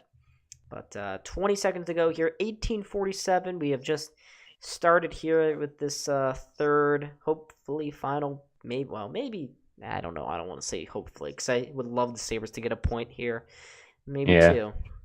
But it's going to be really difficult here over the final part of this third period. But off the face-off win, the Sabres win the face-off. 10 seconds to go on the power play. And the Sabres clear it out of the zone. Let's go. But Carolina looking for maybe one more rush here. Sveshnikov, one hand on the stick, trying to get by Clifton. He cannot. Sabres back to even strength as they walk to the front of the net. Oh, it hit the bar. The Carolina guy went off celebrating. He thought it was in. Oh. Put his hands up and everything, but Girgensons says, "Nuh-uh, I will take this puck and go the other way." Girgensons into the Carolina zone. He's all by himself. Skinner doing being very helpful, just kind of standing on the near side, well far off from the play. He keeps it in though at the point. Sends it behind the Carolina net there. Ryan Johnson in on the forecheck along with Alex Tuck, but they both lose out on it, and Sabres take this back. And they will try to come back again. Tuck, though, rebuffed right at the neutral zone by Jordan Martinook. Martinook into the Sabres zone. Flips it to the corner. Has his pass picked off by Dalene. Finds Tuck. Tuck trying to go through center for the former Kane, Jeff Skinner. He couldn't corral the puck, though, but he does take it into the corner now. Skinner, along with Brady Shea. They get it around to the far side. Middlestat could not find his man, though. Martinook again steals it for Carolina. But the Sabres, again, take it back again. Skinner finds Middlestat. Makes a move to the outside. Tries to send this pass into the slot. Missed everybody, but kept in at the point. On the far boards. There's Middlestat. Sabres generating some pressure here. Middlestat sends that puck to the front of the net. Just missed the tip there, and Owen Power. Love that, buddy. Instead of keeping the puck in the zone, he has to play it out wide, but he tries to spring a quick little rush again into the zone with his pass through the middle, finding Skinner, but he loses control of it, and Carolina gets out of it unscathed. Yeah, Sabres showing a little bit more life after this penalty kill as they pick off a turnover into the slot. There's a shot out of nowhere from, again, I think that was Lucas Rusek. Lucas Rusek there with a good opportunity there in the high slot. Could not convert. Carolina can work their way back again. Tyson Joe's trying to corral this bouncing puck at center ice. He actually does. And the Sabres, again with possession, now with Krebs spinning around under his own power, still with the puck going through center. Makes a move, banks this pass off the boards to Peterka. He can't get by the defenseman. Carolina gets this out again, but now Eric Johnson, look at the big man with Mio, sends this one through the crease. It missed everybody. And now Carolina, maybe a 2-on-1. They have it. The other way. Nature! Shot blocked. Again, another block there. And now Tage. This game has kind of opened up a little bit. They go the other way with speed, but nope, that rush is dead. And Carolina with speed once more going back into the zone. Nature's around behind the net. Has a free rein into the slot. Oh, they didn't take the shot. They should have. Carolina passing on a lot of perfect opportunities here to get shots on goal, but no, not happening here. Now Tage will just kind of dance with it a little bit. The blue line flips this puck into the Carolina zone and will go off for a line change.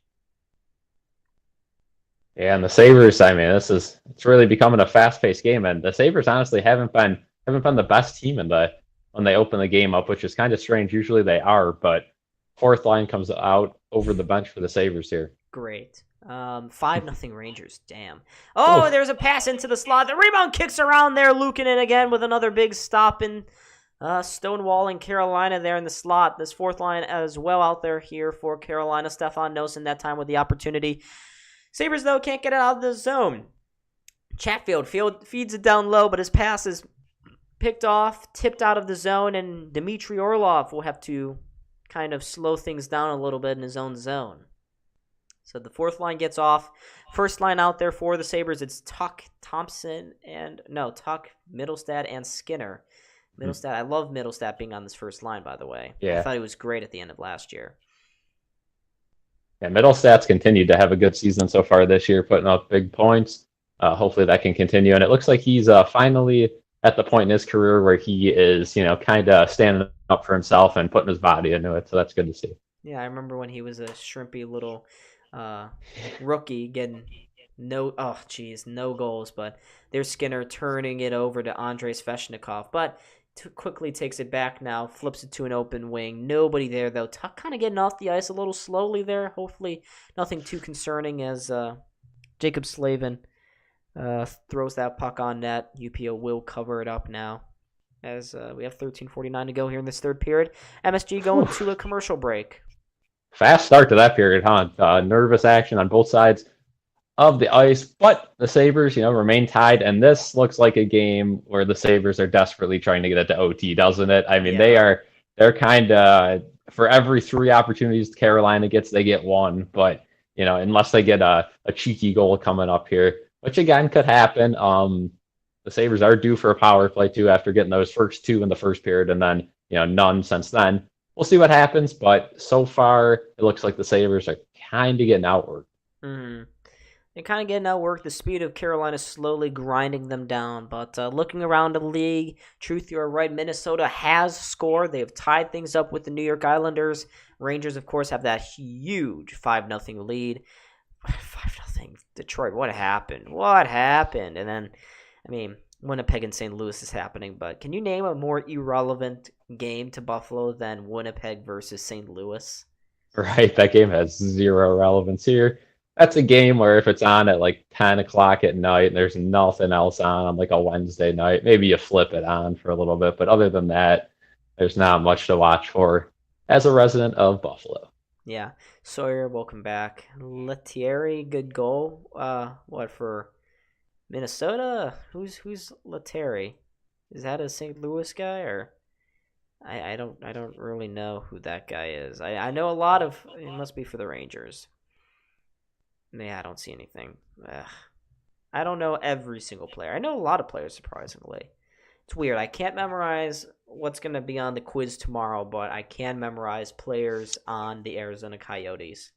Yeah, that's how it is. It's repetition, too. You just got to watching hockey. Oh, there's MSG showing that graphic there, Cal. Jordan Greenway, nearly 5 minutes of ice time while shorthanded. Whew.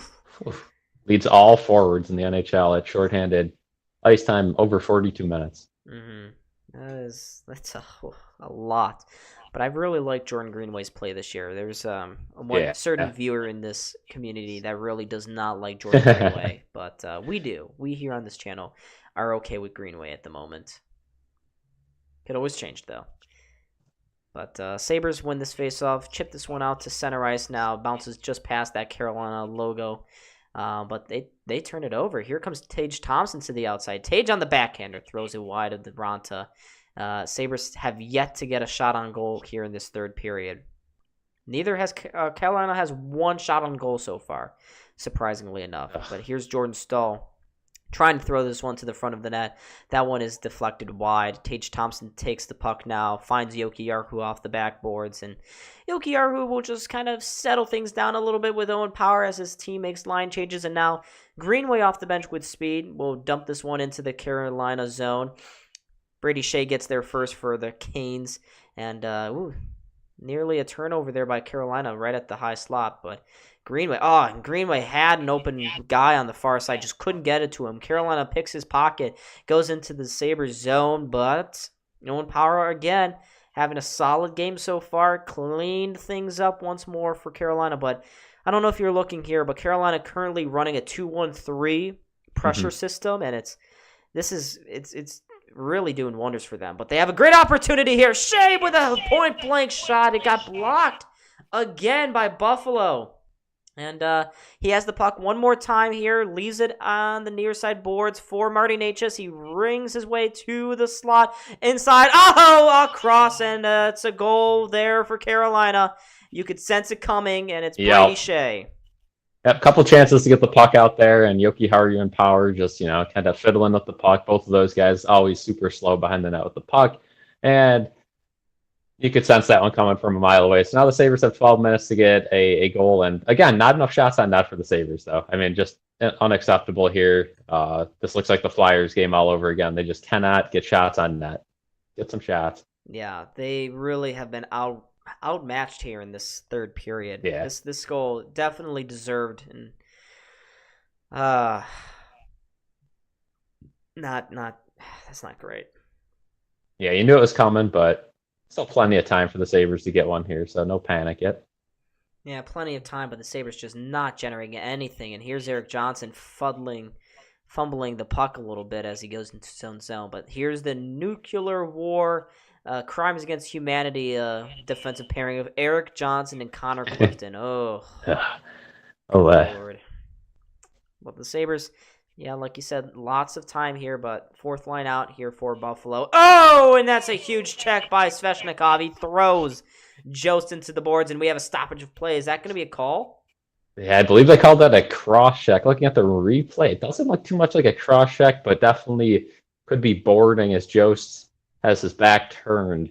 But yeah, they're going to give him a 2-minute penalty there. So here we go. The Sabres instantly have a chance to bounce back on their ever so hot power play. Yeah. Yeah, and it is going to be a boarding call. It will be a boarding call. Tyson Jost thrown into the boards, but this right here is the opportunity the Sabres are looking for. Will they do anything with it? I don't know about that, but Andrei Svechnikov, 2 minutes for a board, and the Sabres lose the face-off, and it gets clear. I mean, do we really? That's not surprising anymore. It's kind of like in my vocabulary now. But yeah, you can see the graphic on top. Thompson, what the hell was that? Tries to split the defenseman, immediately gets stripped of the puck, and already 25 seconds lost here in this power play where the Sabres just have not been able to establish themselves. Sabres power play just refuses to gain entry in any way than just super slow. They got to try something different here. Trip the puck in the zone or something. Yeah, and the puck again chips out of the zone. Dalene goes to the blue line now. They're looking for anything. Carolina with a high block here. It comes to Dalene. Dalene takes a shot. Oh, and he scores! Nowhere! Bingo. Damn, Dalene. Okay, it's tied up at 2. What a play from Dalene when everyone's expecting same old. Dalene tips it around through, puts the puck, and puts in an absolute snipe. Ranta, no chance, got it far side there. Third goal of the season for Rasmus Dalene, and we are tied again. So there's the quick bounce back that the Sabres were looking for. Yeah, Cal, how long were you sitting on that one, bud? If I speak, I will be, let's just say a little bit, but... Am I that far behind? Oh, man. It varies. My stream buffers, then it jumps ahead, and I don't know. It's the same thing that happens to me. I go ahead 10 seconds, then I fall, and then it buffers. Yeah. It's just great. Technology, ladies and gentlemen. We should be lucky, though, that we can watch this game. A lot of people, especially like me, out of market cannot, so... Yeah. Those poor souls. You can't watch the Sabres day in and day out like I can. Yeah, imagine not being able to watch the Bills. That would be cool. That would be unfortunate, man. But both Sabres goals so far here tonight unassisted. So Dalene unassisted. That first goal from Tuck also unassisted. But that's a power play goal for the Sabres. Carolina has to do it all over again. But the they keep showing this guy behind Granado, and he's got the white slug on, which is great. Yeah, great to see. I mean, do you think, Cal, that they're going to bring the slug back for next year? I really hope so. I think so.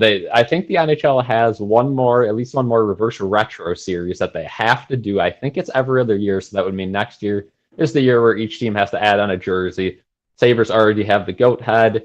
And then, of course, the home and away. So the only thing they really haven't done that's been a primary logo for, in recent times is the slug. Again, you could go way back and, you could even look at the Amerks a little bit. You could look at, you could do the bottle cap logo, but... I don't know. What could the Sabres? I mean, outside of the slug, that's pretty much the only... thing they have left to talk about or show and redo. But, folks, this is a perfect opportunity. 10:08 to go in the third period. Do you know who's coming back into the frame? Britta. It's Britta time. Sabres were thirsty. They needed a goal. They got one. You know who gave it to them? Britta. And there's a breakaway pass. Middlestat. Oh, he was almost in. Ranta came out diving. There's another effort. It was blocked before he could get there. Oh, my goodness. A wide open net. Ranta trying to do his best Hasek impersonation, and Carolina nearly got a break or 2-on-1 the other way, but Middlestat had a wide open net. It got blocked by the defenseman. Sabres nearly made it 3-2 there. What a chance. What a chance. Carolina's still with the puck now in the far corner after getting bailed out there. They tried to send it back to the point. It bounced over the defenseman's stick, and they'll have to regroup at center ice. They tip it into the Sabres zone. Eric Johnson with the puck now on his backhander. Throws this one again to the neutral zone. Taken there by Jordan Greenway, but he's at the end of a shift, so the Sabres are going to have to slowly meander their way into the Carolina zone, where they actually do get this puck, and they throw another one on net. It's saved again by Antti Ranta. So, hey, that's another shot with 9 minutes to go here. Tage trying to jump onto this rebound. He can. He sends it to the point, but the defensemen immediately give it away, and Carolina can come back once more. There's a pick play, but no interference call. To the outside, all the way around is Jordan Stahl. Two guys. He throws two guys off of him, and then immediately turns the puck over. Right back to Tage, and Tage will lift this one to center. But that was a wild sequence there. Middlestat got around Antti Ranta, went for the shot on goal, but I don't know who the defenseman was who got down on his knees. There's three guys sitting in the crease there for Carolina to make that save. Yeah, another good game for the Sabres, another close one. And yeah, stress continues here in Buffalo. Yeah, you can't be a Buffalo sports fan without with a weak heart. It's just not happening. And Carolina, they get into the Sabres zone. They try to dig away at this puck. It bounced weirdly to UPL's side there, and he eventually gets a paw on it, and will cover it up with 8:04 to go here in this third period. But Rasmus Sabres PR has announced that Middlestat picked up an assist on the Dalene goal, so that is a 5-game point streak, 6 points in that span. So speaking of Middlestat, his point streak continues. That is good to see. Oh, and I just got an ad for Saks. What? It's a jewelry ad. I'll watch the whole thing and then I'll watch the second one. Let's see if I get the McCormick's rub. Let's see. Yeah. We got it's ad time, boys. Bring them home now. Okay. So nothing too fun there. Yeah. That's unfortunate, but yeah. Jets score 3-1 against the Blues, and Seattle is up on Arizona 1-0. Thank you for the updates, Truth. And then also, Devin Cooley does wear the slug on his helmet. One of my favorite things about checking Amherst highlights is seeing that absolute beauty in between the pipes. Yeah, that's really strange. That Devin Cooley, of all the goalies, he's got the best mask. You know. we got some good masks up here. I mean, I love the slug, don't get me wrong, but I think we got some cool masks up here too, especially the goat head variations. But yeah, it is weird that Devin Cooley, being an American, not really, there's not really a window for him to be on the Sabres, ended up going with not only a blue and yellow Sabres theme, but the slug. Interesting decision there. I don't know what went into that, but I'm a fan. Yeah. It looks like Tage Thompson also picked up a goal, an assist on that Dalene goal. So he's up to 10 points now in his last 7 games. But yes, whoever said Truth, did you say? Yeah, it was Truth. He said McCormick's is a spicy sponsor. Absolutely. He is. He really is. But we come back to play here. 8 minutes to go. Sabres, they're in a toss-up right now with the Carolina Hurricanes. This one's going to go down to the wire, folks. So stick around, hit that like button, subscribe. We're at 1953 right now. Let's keep chugging along as Carolina goes offsides. That puck was cleared. They tried to keep it in right at the line, but it was a couple of centimeters, a couple of inches. Couldn't keep it in, though. And we get a face-off outside the zone. Dead even 8 minutes to go. But, this has actually been, despite the defensive nature of both teams right now, this has been a very solid game here. Yeah, for sure. Very, statistically wise, it might be pretty even. But, I mean, watching this game, Carolina's dominated a lot of the play. But Buffalo's also had some good moments, too, where they've held some zone time and a lot of odd man rushes that could have ended up in goals. Yeah, and they should be up 3-2 right now. But, hey... last-ditch save there by the actually, hold on. There's a shot coming from Zemgus Girgensons. And then he kind of looks over at Ronta after he makes the shot, and that brings a whole crowd here to admire his efforts. Yeah, good save there. And another good pass from Makosha. That's his second good pass of the day. The first one coming on that power play where Krebs probably thought he scored on that first power play of the game. Mm-hmm. But let's just check the chat here. What the streets be saying? What are the streets saying? Oh, Habs scored. Nice. Oh, okay. The 10 p.m. slate is full of NHL action on a Tuesday night. Good old NHL. Sabres offensive zone face-off. Cannot win it. Olofsson out-muscled to the puck. And Carolina tries to get this one out. They barely do. It kind of went off the pants, I believe, of a Sabres player there. And now they have some speed going the other way. What can Peterka do? He takes a high wrister, goes wide of the net. Sabres, defeated in front. Is there a shot maybe from Mittelstadt? He spins around, makes one move, makes another, sends it back in front, but his pass missed everybody there. And it's going to go all the way down the ice. And UPL, get your ass back in the net, buddy. No, we're not. What a chance again. That would have been wide open if anyone got that in front of the net. Clifton just unable to get to it. Mittelstadt danced around 5 guys right there, but nobody in front could get a stick on it. And now Carolina has it into the slot. Oh, and there's a heavy check there. Seth Jarvis knocked down to the ground. And we may have a little bit of no break.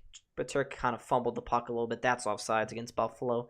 Yeah, kind of mishandled it too much there, and it leads to an offsides call against Buffalo. This faceoff will be just outside the zone, but Mittelstadt again, his second great opportunity. I wonder if he should have shot that one. He decided to wait, kind of go around the goalie again, and he pushed it in front of the net. And before that offsides there, Clifton, huge check again on Seth Jarvis. Yeah, big check. He almost got him high there, but Jarvis kind of bent into it, so that's probably why they didn't call an elbow there. But that is the one good thing Clifton's been doing this year is he's definitely been physical. He did get suspended, though, for a hit. Yeah. Dalene just iced the puck here. Face-off will be coming up to right next to UPL here. As close. Tomer needs a goal, get 2 points out of this game. Absolutely. The Sabres would love 2 points here. The Sabres have not won in Raleigh since 2016. It's been 8 years, folks. Off the faceoff win, Brent Burns shoots that one towards the front of the net. Still loose in front. UPL made a couple of saves, and now the Sabres can clear the zone. Brent Burns chasing after it into his own end. Burns up the boards, finds a pass. They get another one down towards the corner. Jordan Stahl. He had Martinook in front, couldn't get it to him. Martinook is going to instead go help him out into the corner. Makes a couple of moves, actually gets it. We're going to get a high stick here. We got a whistle. It looked like a penalty there. I don't know. I saw the main ref have a high stick. I think this is just going to be a face-off. I don't believe there will be a penalty for that, but yeah, Eric Johnson flipped this one high into the air. Martinook batted it down with a high stick. So we will get a face-off outside the zone once this commercial break is done. But folks, Sawyer saying a penalty? Is it a penalty?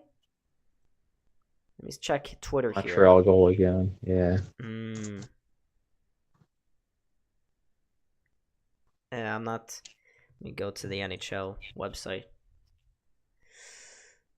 No, it doesn't have a power play symbol come up. Nothing there. So I think that was just it was just a high stick. Oh, Montreal has scored again, 4-2. Wow. We got now 33 people into the chat. Hello, everybody. If you're new to the stream, I'm Don. That's Cal. Sabres tied up in a toss-up game here against Carolina in Raleigh. It's been a really close one all night, but, I mean, through over 2.5 periods, Cal, I think UPL has been the man, the myth, the legend here for Buffalo. Yeah, absolutely. I mean, it's definitely good to see UPL thriving here. Let's see, was now Sawyer saying I thought it was a penalty, but yeah, I don't think so. But yeah, UPL makes the big saves tonight. That's good to see because coming into this year and the way Comrie was playing, it looked like UPL was going to be the odd man out, but 24 for 26 on shots faced tonight for UPL. So good night. Not a crazy amount of shots faced, but he's made some big ones. And yeah, no penalty there. Nope. Confirmed. We returned from the commercial break, just looking at UPL's big save of the night on Jesperi Kotkaniemi. Probably could choose from a couple. That's the flashiest. Yeah. But UPL, he's been very sharp, as Cal mentioned there. 24 for 26. And 5 minutes to go here. A little under 6 minutes to go. Face off outside the Sabres zone after that high stick by Martinuk. Fourth line out there for Buffalo. First line out there for the Hurricanes. I don't really understand why teams do stuff like that, but it looks like Jost is now on this fourth line here for Buffalo. Jost is and Jost. That's how they started the game with that, and they switched it around, but it's back to that fourth line. Once again, I haven't seen Victor Olofsson or Peyton Krebs out here for a while, so I'm wondering, did they get benched again? Yeah, let's keep our eye out for that, because that that happened in Toronto, and we'll see if that happens again. Carolina whacks this one into the Sabres end. UPL comes out to play with it, gives it to Ryan Johnson. He very calmly and coolly gives that to his defensive partner, and the Sabres get out to center, and Greenway just had that puck bounce over his stick there. He had a decent little feed from Tuck. He had speed going into the zone, but in the end, it doesn't matter because Carolina has just iced the puck. Yep. Kind of cheaply, too. So the Sabres will get a face-off in Carolina's end. Just over 5 minutes to go here, but lots of face-offs in the last couple minutes. Yeah, and again, it looks like the Sabres are just kind of trying to hold on, maybe get this one to OT. They're definitely lucky to be in this one, but they've also had a lot of chances that could have went in too. So Middlestat at the focal point of those couple of chances. Yep. But the Sabres win this face-off. Power shot deflects wide of the net. It goes to the near side boards. There's Tuck along with Greenway, but they lose out on it. Teravainen gets the puck. He scoops it to center where Owen Power again chases after it. Backhands this one to his defensive partner, Eric Johnson, the true GOAT of this team. Oh, and that's a nice feed. Power gets it to Middlestat. He crosses the blue line. Middlestat puts his back to the net, tries to flip this one deeper into the zone, but cannot. Aho takes it for Carolina, gets it out, gets it to the Sabres blue line, but not much farther before the Sabres attempt to chip it in. Greenway nearly got called. Ooh, and that was nearly a too many men as well. Sabres coming close. Is that going to be nice? No. Peterka just send this one into the Hurricane zone. It was behind the red line, so I didn't know if it was going to be nice or not. But nope, we continue to play on. Aho skates this one into the Sabres end, and it goes to the near side corner, and it's shot on goal, goes wide. Johnson takes it back again for the Sabres. Has it.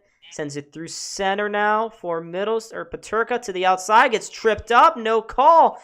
Oh, now we do get a call. There is a call. There's my. Thank you. My. Heart rate and beating. I don't know if this is a good thing because, again, the Sabres power play tends to give up more opportunities than they get, but they do have a power play goal already. You can hear the trembling in our voices at the moment. We are more nervous than happy for a power play. But I got it. We'll take it, though. We'll take it. It keeps buzzing here. I don't know.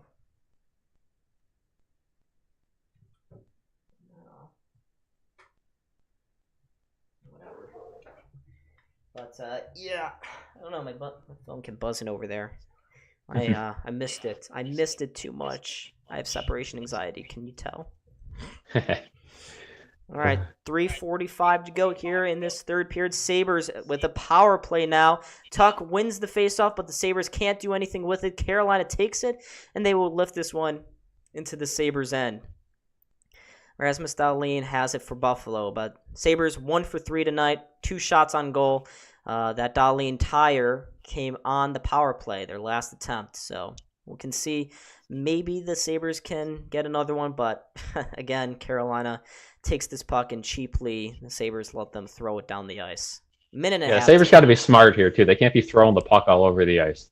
Nope, you don't want to give up a shorthanded break here like they generally do. Like almost there. Dalene gets back to this puck, and what is Skinner doing on that pass? He just passed it straight to a Carolina player. Now the Sabres go back up ice with speed. Tuck into the zone. trying to find anything. But again, Carolina stonewalling them right at the blue line. This high block for Carolina is giving the Sabres fits on these power plays. But here's Power again, going through center. Across the blue line, Power splits a couple of defensemen, finds his man out wide. Sabres get it around the boards to Okposo. Okposo flips it to an open wing. Nobody there. Carolina once more will chip this one down the ice. 45 seconds to go now on this Sabres power play. Owen Power now with the puck. Power to Olofsson. Olofsson across the blue line. Gives it to Okposo. He feeds it for Olofsson. He chases it down into the corner. And again, Carolina takes the puck and throws it out with 25 seconds to go here. 39 people into the chat. We're closing in on the final 2 minutes on this third period. Sabres tied up at 2 with Carolina. Goals for Buffalo coming from Alex Tuch and Rasmus Dalene. Sabres, 13 seconds to go on this power play, but they will not get another shot. Actually, this puck just jumped out of play. But there are only 9 seconds to go here in this power play here for Buffalo. I will actually get my phone and turn off the notifications because I think my phone is slightly ahead with buzzes for Sabres goals. Yeah, nothing going on right now. The Sabres have called their timeout with 9 seconds remaining. They'll have an offensive zone faceoff, but this power play literally looks like the Sabres are just, playing it super safe, trying to get this to OT. And I mean, you got a golden opportunity there, but the Hurricanes power play is just completely stonewalling them at the line. So like the Sabres here trying to get a point. Here. Not quite sure why. Cal, you want to... I don't know if you have any idea. Yeah, I was talking about it. Maybe the only reason would just be, their power play unit's been kind of bad here. So settle them down a little bit, draw up a play in case they win the faceoff. And if not, get ready for, who's going to come onto the ice defensively to play the transition. Yeah. 9 seconds to go. Less than 2 minutes here in this third period, folks. Sabres somehow still in this one. I don't really know how, but Carolina was the better team. Although in this third period, I think the Sabres really have done a good job to keep Carolina to the outside, especially in the defensive zone. Outside of the goal, the one goal, of course. Yeah. So we Sabres, they finished their little timeout there. 9 seconds to go here on this power play. 1:56 to go here. They could get a point in this one. That would be awesome. That'd be big. That would be big. They win the faceoff. He goes to the point. There's a quick shot, deflects wide of the net. Dalene gets the rebound, takes a slapper. It's stopped by Ranta. Carolina back to full strength here with $1:45 to go in this third period, and they flip this one out of the zone. And Dalene almost coughed it up there. Same thing with Ryan Johnson, excuse me. And now Dalene will just throw this one down the ice, but unlike the past times where it was a icing, this one finds Greenway, and he was trying to cut to the net, but he just had it stolen away from him by the defender at the last moment. Now Carolina back into the Sabres end, goes to the corner. Sveshnikov, a one-timer, goes well wide. Now it finds its way to the point where it deflects just wide of the net. Here's Owen Power behind his own goal. Gives it to Connor Clifton. Can he clear? No, he can't. Cal is nervous, folks. He is sweating. Oh, yeah. Here's Brady Shea, his shot. Oh, thank God. It goes harmlessly. Deflects off a Sabre stick and out of play. And there is a little roughhousery there after the whistle was blown dead between Andrei Sveshnikov and I believe Clifton maybe. But they've... Yeah, I mean, the Sabres are in sheer try not to lose this game mode right now. They are just all on the defense. Yeah, they don't love when they play like this, but I mean, hey, if they get a point, then I guess if you could manage to get a point here, yeah. Yeah, if you could manage to get a point, that would be wonderful, but big face-off here that the Sabres do lose, but they quickly get it back along the boards, retake possession, and flip this one down the ice, looking for the breakaway. Oh, Gergensons was nearly in, but Brady Shea came in with the last-ditch effort to make sure that didn't happen, and Carolina almost had numbers the other way, but Dalene cleans it up there and chips this one deep into the Carolina end. Goes into the corner for Chatfield. He throws this one up the ice. Dalene settles it, has it, gloves it down at the neutral zone. Oposo, why are you that slow to the puck? And now there's some space. To the outside, there's a shot from Seth Jarvis. His stick did break, though, when he was taking the shot. The Sabres just say, F it, we throw it down the ice. And with 16.3 seconds to go, the Sabres ice this puck. What a huge face-off coming up here. Yeah, absolutely. Sabres cannot afford. I mean, you could sense a Carolina goal coming right now. You can sense that the Sabres need to get a point out of this. They so really do. And you can see the face-offs. Carolina has the edge there in face-off wins here tonight, 26-19. And 16.3 seconds. This is a huge face-off. Again, can't drop the puck. Linesmen, I think these guys know how to drop a puck. And he was waiting for Tage to get out of the circle. Now he does. I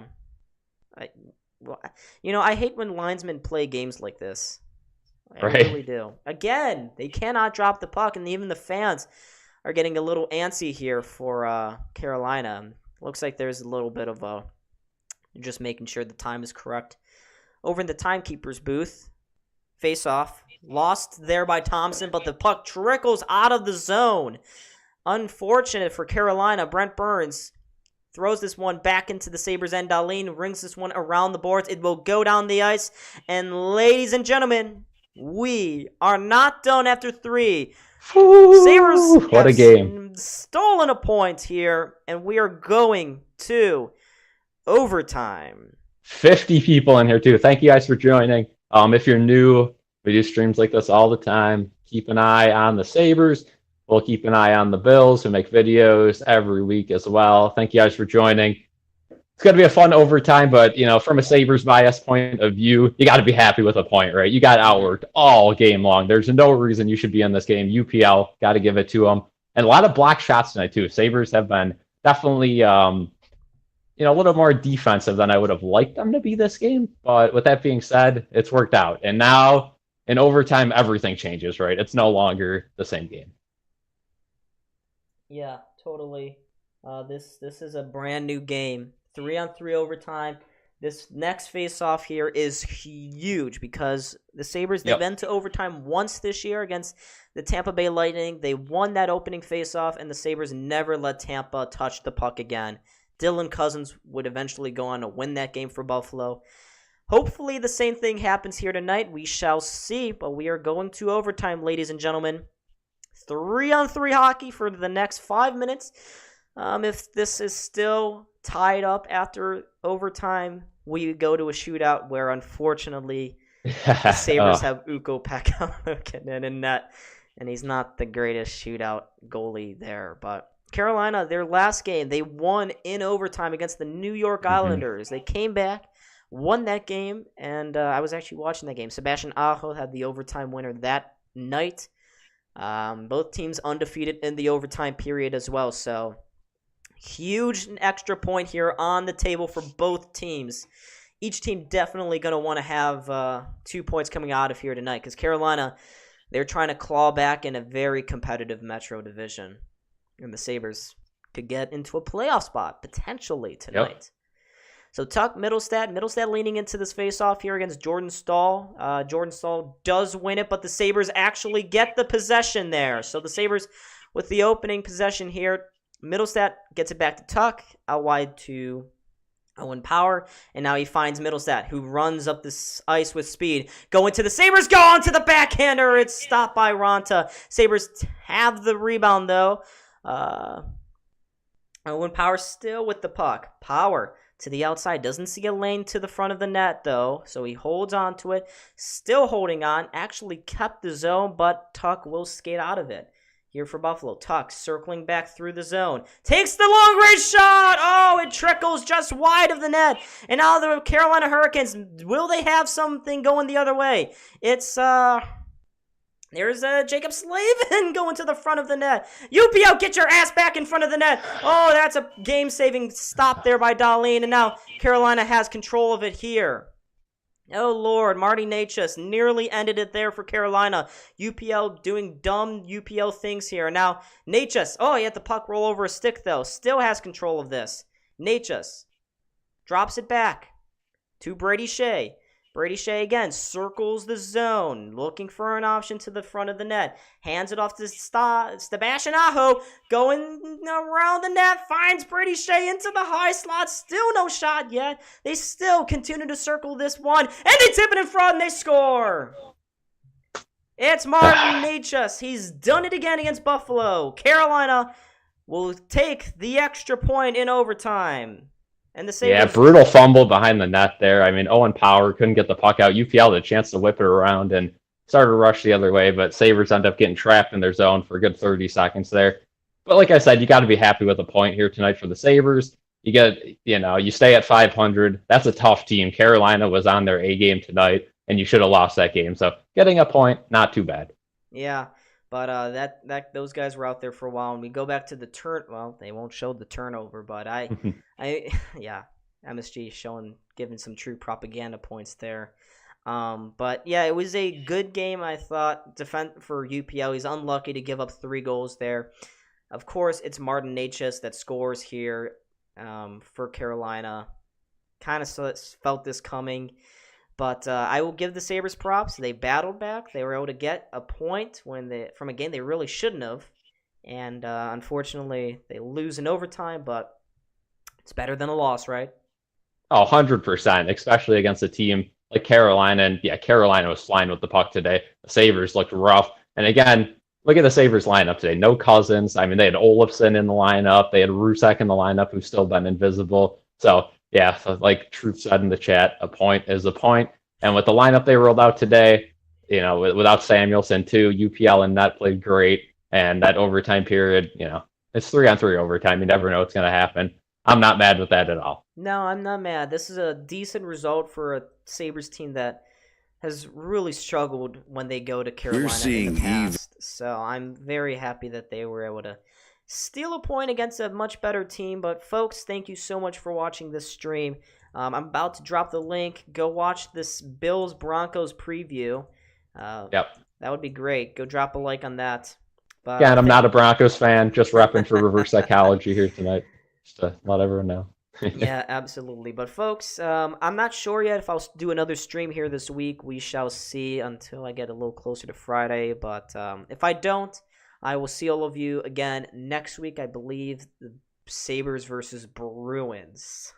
That'll be a good one. That is going to be a tough game. But, folks, thank you so much for watching here tonight. I was Don. This is Kale. This is Buffalo SportsCenter. Make sure to smash that like button and subscribe before you head on out. And go click on the link. Go click on the link. Stop spamming. We know. Sawyer, no, you don't. I need to really reinforce the point. I gotta dig it in there, burn it into your minds. Okay, only I can, or me and Kale can spam. No one else. No one else. But thank you so much, folks. We'll see you someday soon.